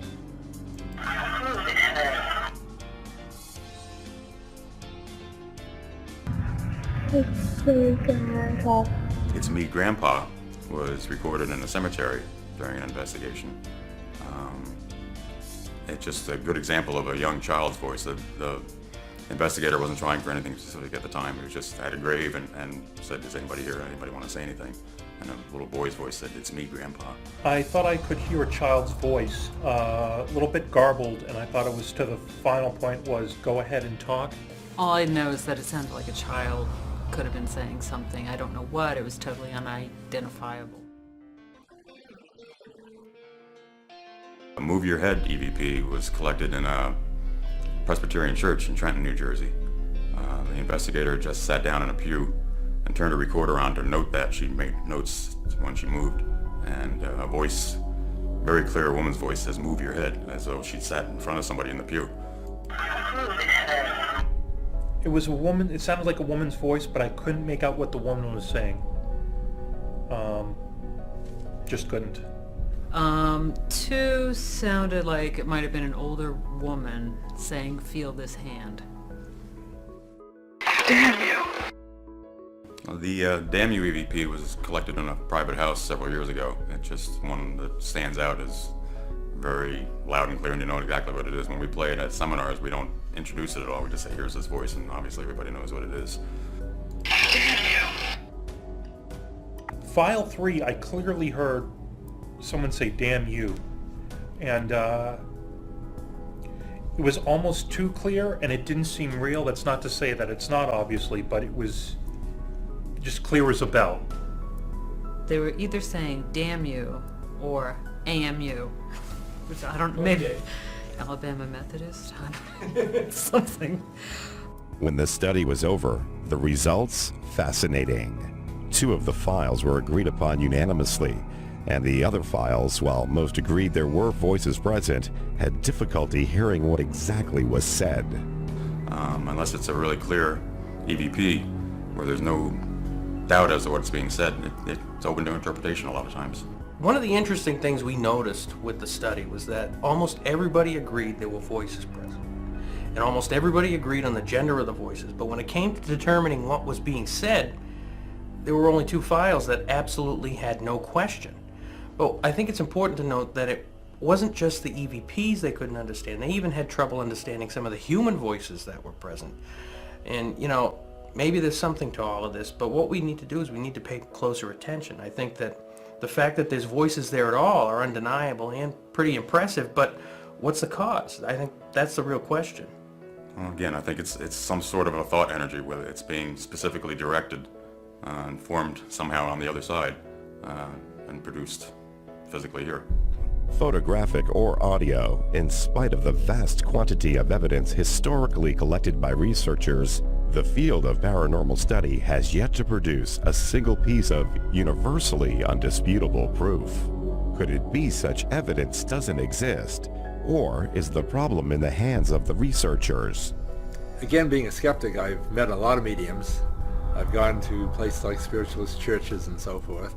And I still have not come across one piece of evidence that has been at all convincing to me. I think it's very difficult for paranormal researchers to capture true evidence because these things, you just can't turn them on like a light switch. There's no rhyme or reason as to what they're doing or when they're doing it, unless we're talking about a residual haunting.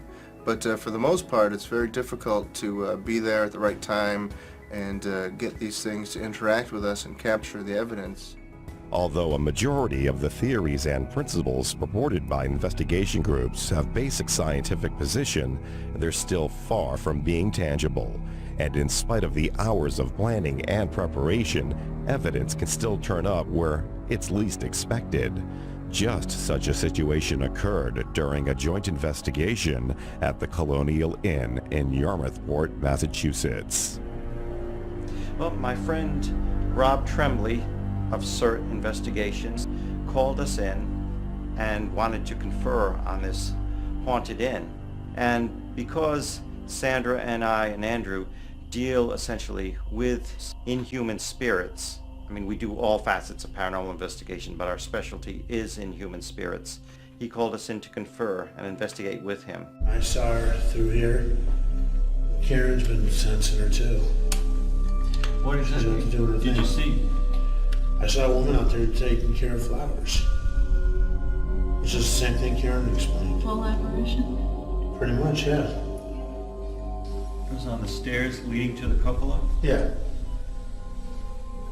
We'll have to check that place out. Now, of course, an investigation of this magnitude takes at least several visits, and we were there once. And we did experience some minor activity. We did not obtain any EVPs, but there were some photographic anomalies, which we're still looking into at this time. Among the various evidence collected during this investigation, one of the more unusual and somewhat controversial pieces was in fact captured by one of the New Gravity media crew members during a routine EVP session. We were in a small dining room area conducting an EVP session. It was basically a question and answer session where we were asking, is there anybody who would like to communicate with us? Is there anyone here that would like to communicate with us?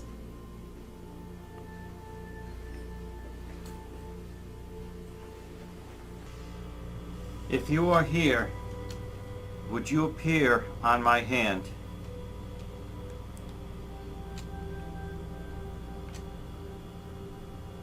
Essentially, while we're doing that, you may not get any results unless you're doing coupling, you're doing more than one form of communication at a time and data at a time too.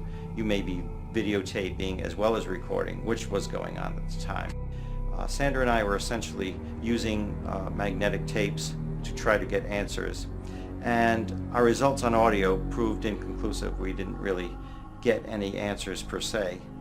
But it was interesting, and it takes a lot of patience because you're sitting down answering questions, which is different than a seance. We are not the vehicles that it's communicating through.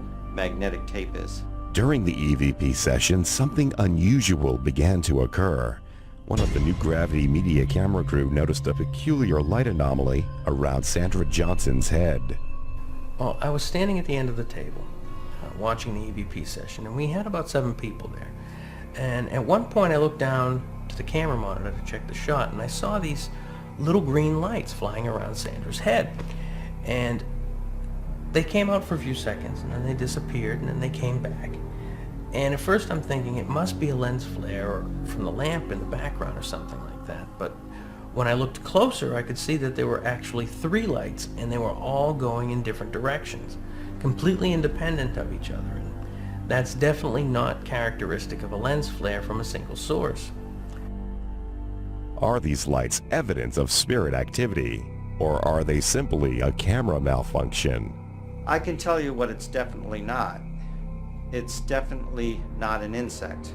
We would have known if it's an insect. We would have been able to see it if it was that close. And one thing my wife Sandra does not like, and that's insects around her face. If I had insects flying at my face, into my eyes, I would notice them. I would have noticed that.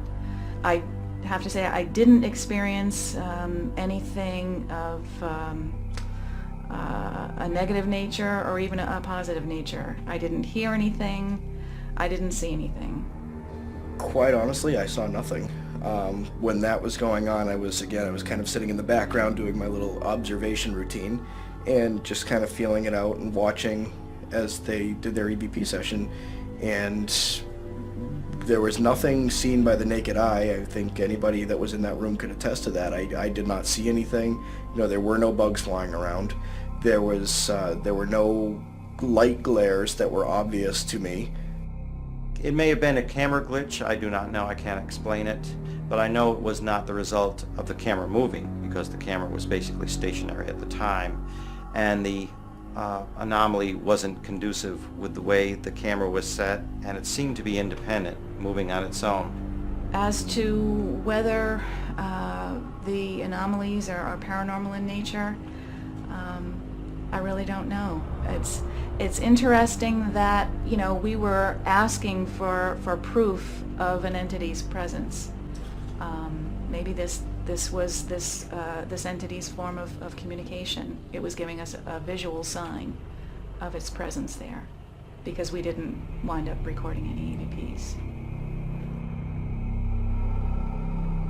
Since the capture and validation of evidence is primarily reliant on the environment and methods of which it's collected, effective leadership, knowledge, and cooperation among research team members can be vital in determining an investigation's success. Wait a minute. Come down here for a second. Loop it through the banister and go straight up. Yeah.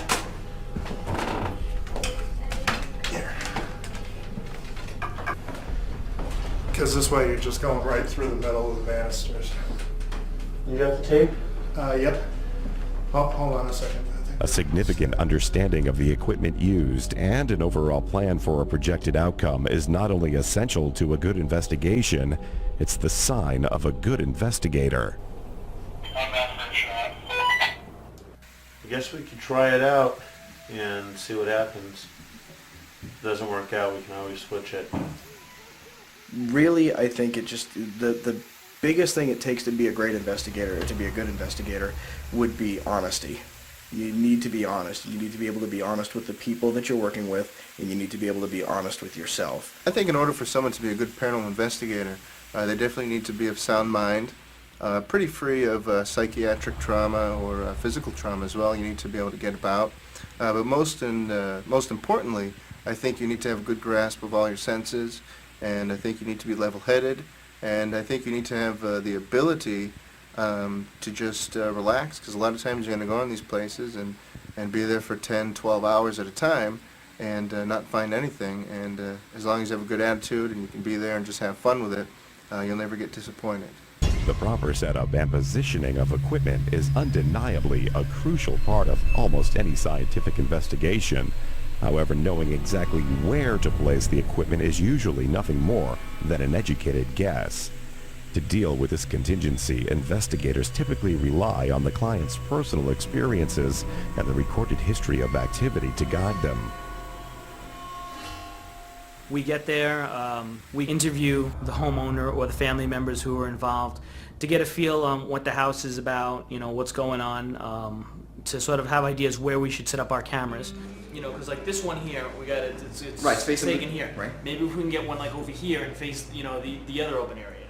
Well, right now there's a refrigerator in the corner here. A little Okay. refrigerator. That's what we got now. It's looking down the hallway toward the steps.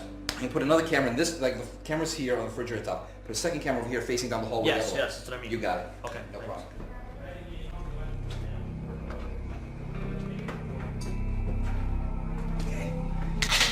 Let's get this. Oh, hold on. Before we position the other one right here. Okay, okay. And then we'll tape the wire down. Like I said before, you don't want the wire pulling on the camera. Away the camera, so we're just gonna tape it down. Back here with a little bit of slack. And then, okay. Okay, Peter, we're gonna position the camera. Hold on. Is it good? A little bit to the left and down a little. Keep twisting it to the right. Okay. A little bit more. Stop. Great. Okay, all cameras are running. 10th floor. Okay, everyone up. The first team we're going to start at, it's going to be me and Alexis.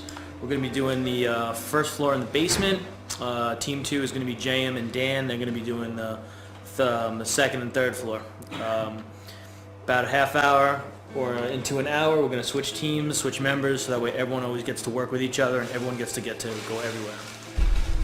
After what can quickly become several hours of equipment setup and planning, the investigation begins.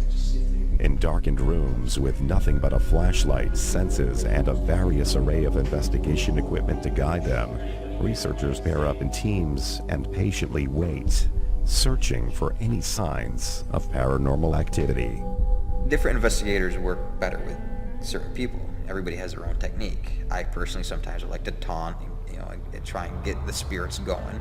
Some people aren't comfortable doing that, so obviously I'm not going to work with somebody like that.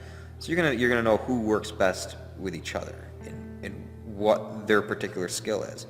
If I'm really good at EVP, I'm also not going to pair up with somebody else who's really good at EVP. I might be somebody who's more of a photographic expert. So you're mix and match who works well with what, whose techniques best pair with somebody else. Sometimes maybe I'll take somebody who's more scientific approach and put them with somebody who might douse and be a little bit more psychic-like, and we'll go from there.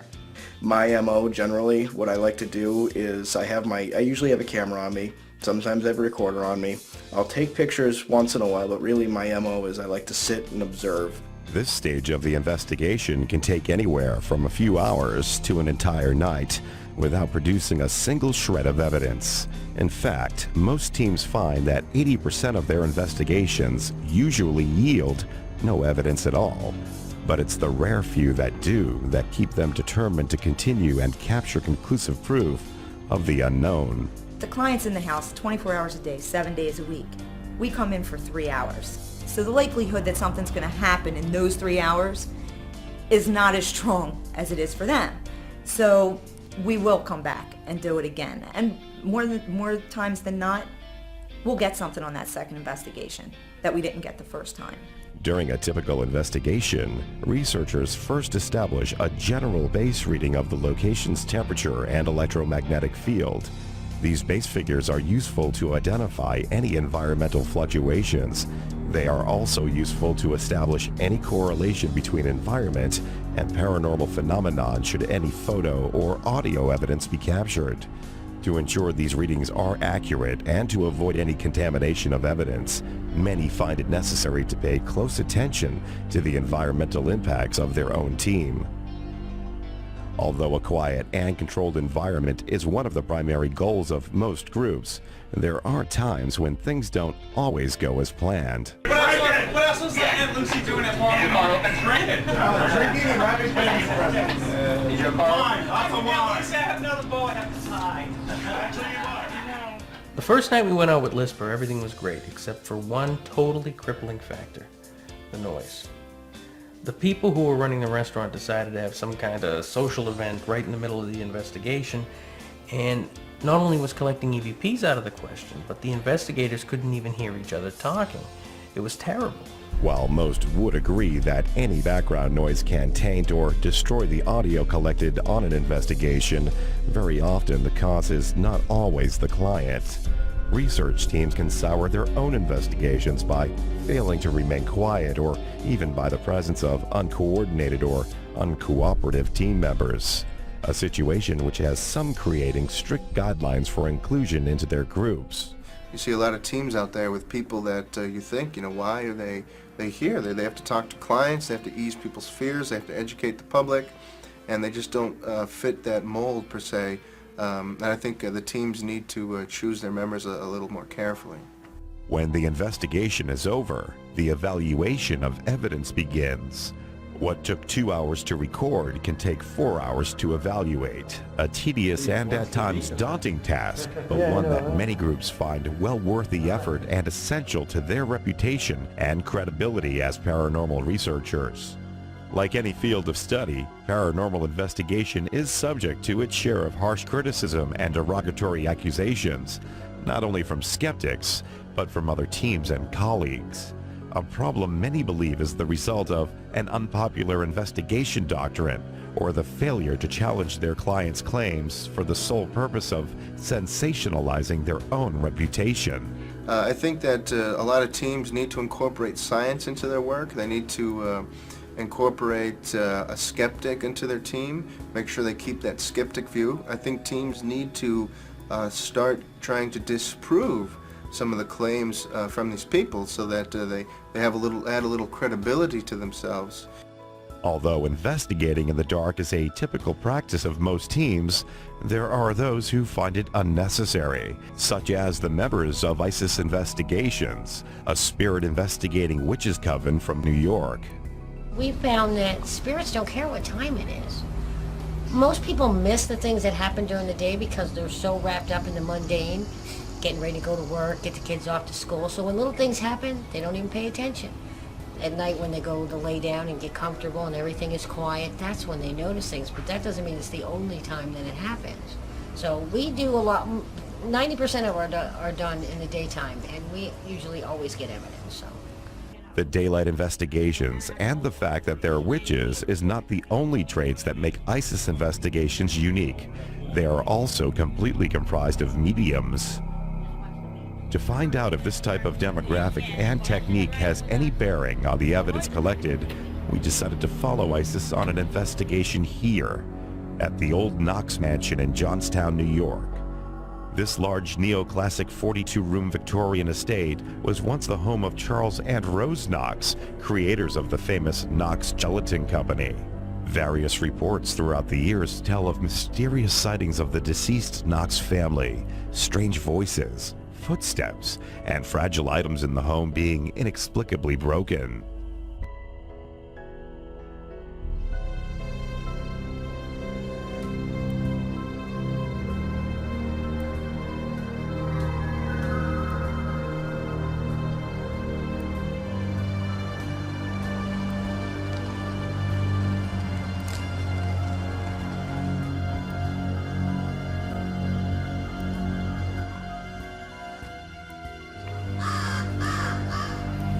Very cool. It's a good sign. What's the significance? Well, hawk is messengers from the gods, and raven is messengers from the dead.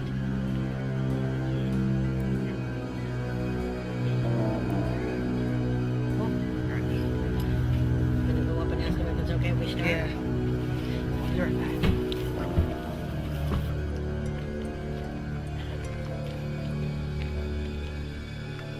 While Patricia and Dana contact the owner of the home, the rest of the team prepares for the investigation, unaware of what might await them inside.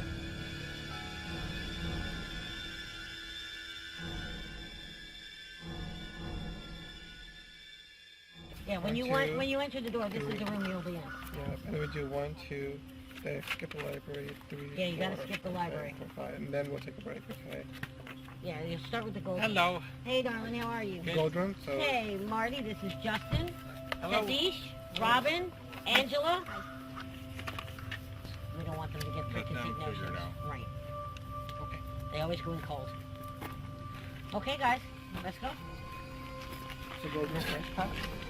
Gold room first. None of the mansion's history or details of the haunting, however, are given to the team prior to the investigation. They are also instructed to investigate the mansion's library last. This is done to avoid any preconceived opinions which may contaminate any evidence collected by the group.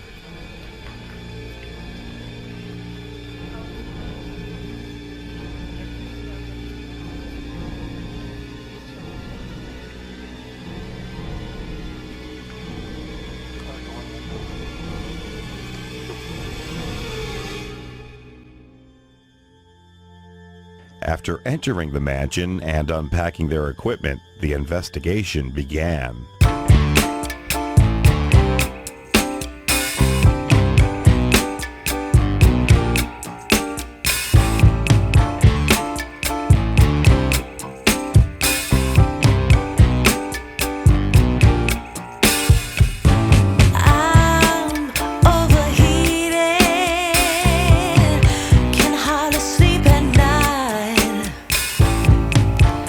Doing crazy dreaming.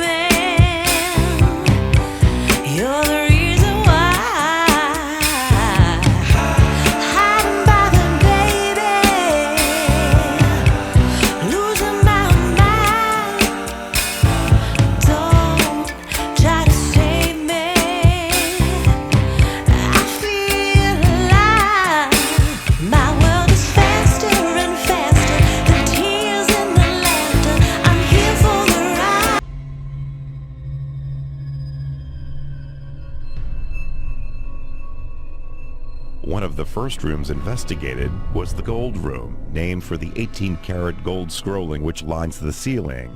Several members of the investigation team made claims to sensing the presence of a woman and possibly a small child, which they believe occupy the room. It was hard to get like a solid image because there was so much and the house was filled with so much stuff, but that is where I picked up an image of like not a child, but a youngish woman and then a young male child there, like around the piano. And I also picked up on, a Native American woman, but that wasn't something that we were able to verify with any of the research afterwards.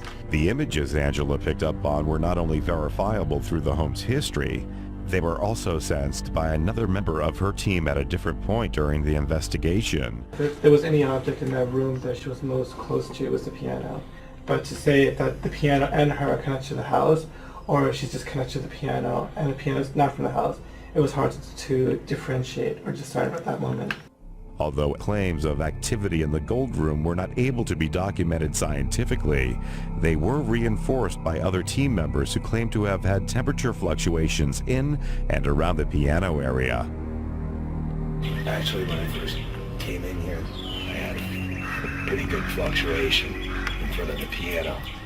It stayed consistent the whole time, but then I got really hot and it sprung right up to 28 to 32 Celsius, and then it went back down. It was normal the rest of the entire time. Directly adjacent to the Gold Room is the mansion's dining room, also the subject of synonymous psychic impressions. Here, 3 members of the team felt the presence of a maid staff that used to work at the mansion. When we got to the dining room, I said, I do sense the history of this room, and it reminds me of like maids walking around. And right below it, I wrote down that I feel a sense of sadness in the room, and the word loss came into my mind. I'm not sure what kind of loss. And my first guess was I thought there was a loss of a young girl in this room. I'm not so sure. And then as we did the history, yes, that's what I felt. And because, again, we went in cold, we didn't know what the history of the house was. And then after the history was done, we realized that she did have, children that did pass away very early. And Angela and I were just talking about this, and we were thinking that for a very wealthy family, the burden of looking after the kids probably fell on the kitchen help, and the maids and so forth. And they probably would feel sad being more connected to the child if the child does pass away. Well, especially in this family, because both the parents were very, very active business people, and it more so for the time than a different type of, stay-at-home mom. Rose wasn't a stay-at-home mom. She was helping with the business a great deal of time, so the staff were probably more involved with the child rearing. Yeah, I also noted maids in that room. I've sensed someone putting linen away after doing the daily laundry, and I felt like she had bumped my hip, telling me to get out of the way so that she can get into the drawers. I had a similar experience where I felt almost like when you're in a crowded room and somebody just kind of like nudges you a little, like, you know that they're there, but there was no one else around. It was over by the window benches in that same area. The billiard room is the largest of the mansion's 42 rooms. It houses not only a 300-year-old lava stone fireplace, but according to the ISIS investigation team, this room is also the location of what they claim is one of 3 physical spirit encounters. Okay, so in the billiard room, I know a couple people that have felt head pressure. Yeah, I got dizzy when I walked into the room, so. And somebody felt something grab their leg. That was me. Yep. Yeah. I think I was standing by the fireplace, and I was just looking around just to get a feel of the room. And then right below me, I felt something grabbing my leg, and I just had to shake it off. It wasn't like something was tugging me where I couldn't break free from it. It felt kind of almost like quicksand a little bit. It was there at one moment, and then it wasn't there. It's like where your leg felt this weight going right through it, and then you could just walk freely, but there's this afterfeel from your senses, like on your nerves, where you knew there was something there because you could feel the tingle still there, but it's no longer there anymore. It's just the echo of whatever grabbed you.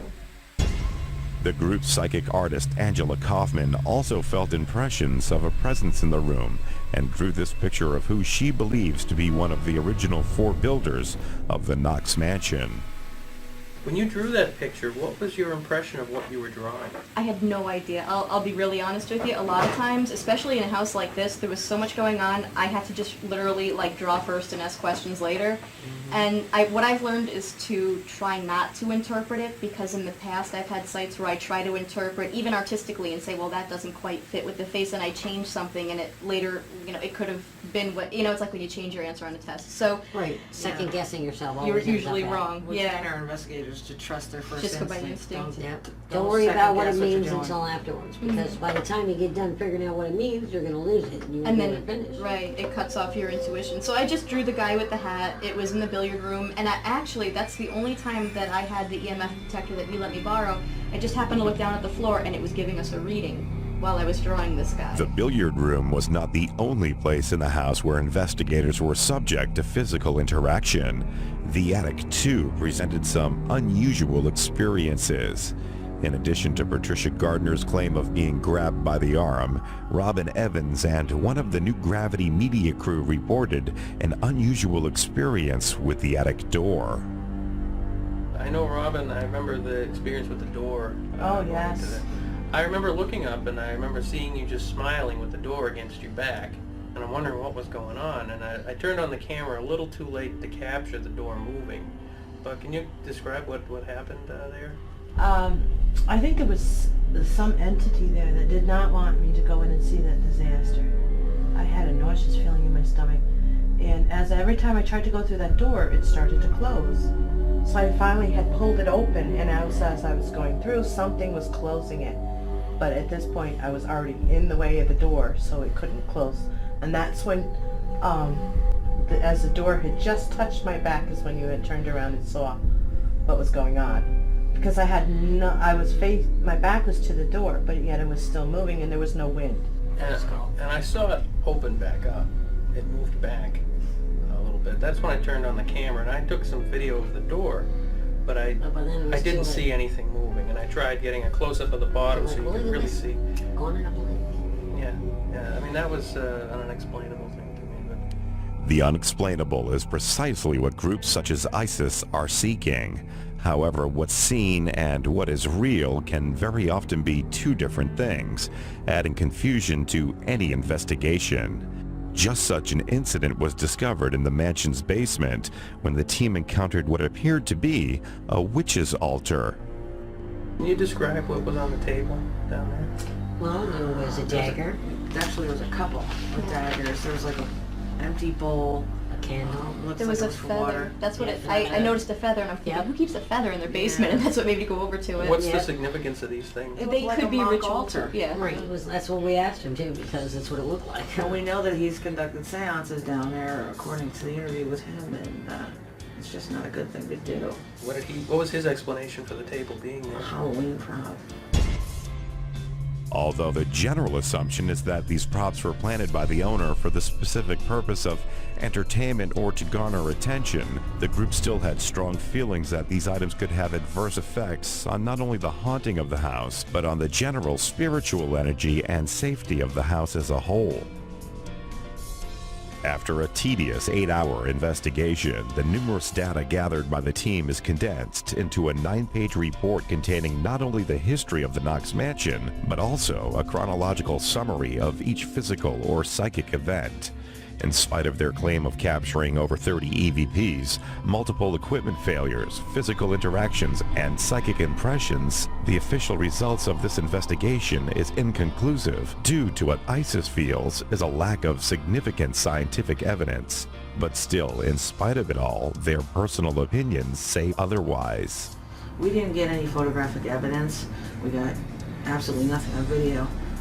We did have psychic experiences, and we believe we have EVPs, but EVPs are debatable evidence too, so we have to go inconclusive. We can't say that it's haunted or it's not. So physical evidence aside, psychically as a group, without having to prove anything, what is your feeling?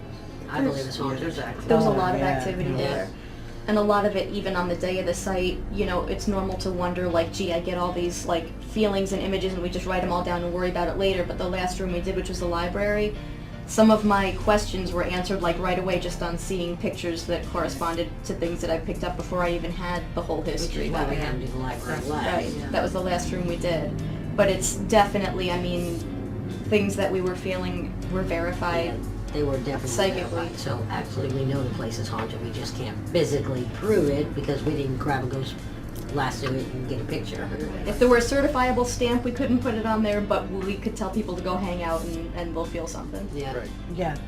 The tedious efforts and determination of investigation groups such as ISIS demonstrate an authentic basis for their continued research and are a testament to not only theirs, but the heartfelt belief of thousands of investigators worldwide that these events and their viewpoints of them are valid. I think that if the public knew more, they wouldn't be as scared, and especially it could benefit children, because I've talked to quite a few that when they go to their parents push them off. And I think if the parents were just as knowledgeable, maybe they could help these kids that are scared. People have a very set mindset, and I think the more research we do and the more information we put out, it becomes more of an understanding and not as much of a fear. As I started spending time working with the group and realized just how much we touch other people's lives, my work with the group changed, and my whole reason for being there, it changed. It became much more rewarding than just learning about something that I liked. The first reason to investigate is the reason that I like the most, because we're giving answers to people. We're helping people. I mean, that's the reason we do what we do. And that is what I like most about it. I like having the experience and seeing and hearing things that I haven't before, and maybe getting a little bit better each time and learning and growing with it. But helping people is our main reason, and that's what I enjoy the most. I get such a joy helping people. I've had so many people thank me, even for emails answered. Kids will email me. They just want to know they're not crazy. They are seeing something or hearing something. They want somebody to believe in them. And just what you get back from them, the thanks you get, and them being able to sleep in their rooms or not sell their houses, that's the most reward anybody could get. Part of our role is, it's a parapsychologist, really. It's part of the role is helping people cope with these problems, and some of that is helping them cope with personal problems as well. And you find that it's very rewarding when you can help somebody embrace the value of their life more, because you were able to help them with this, overcome this problem that they're having, this issue that they're having in their life. Few investigators will argue that there is a great personal benefit to be gained from this type of research. However, regardless of the personal rewards, there is still a significant question at hand, one that has yet to be answered to the satisfaction of the public. Where's the proof? The one piece of undisputable conclusive evidence that ghosts do exist. I'm not sure if we'll ever have that, especially in today's age of video and audio manipulation. I'm not sure if people will really believe any evidence that's put forth to them unless they've seen it with their own eyes. I know, today the paranormal investigators, I mean, they're going in, they're being very thorough. Documentation is a key factor for each and every one of us. Setting up the cameras in the different rooms, recording everything. I think that's extremely important. But the one thing that I always try to explain to everybody, just because you can't prove something scientifically does not mean there isn't something happening or they're not going through a haunting. A lot of times you go in and you're just not going to get those things documented. You know, I go through these times where I believe in ghosts wholeheartedly. Something will happen to me on a weekend, and all that week I'm like, oh yeah, there's ghosts. And then by the next weekend or a couple weekends after that, I'm like, well, maybe not. And then I'll come back down to the mansion, or we'll do an investigation or something, and it's like, oh yeah, there's ghosts. So it's like I go through these phases. It's tough. If you don't see it every day, then you start to rationalize everything that you witnessed or experienced in your head. And over the week, you can do a lot of rationalizing. And then also, you forget evidence too. You forget that maybe this happened to you. So you're forgetting all about stuff that happened, and then just kind of reiterates every time you go to another place. I've had my own experiences, nothing really major, but I've had my own experiences, and I believe in an afterlife. I have no problem believing that spirits are around us. Actually, in some cases, it's comforting.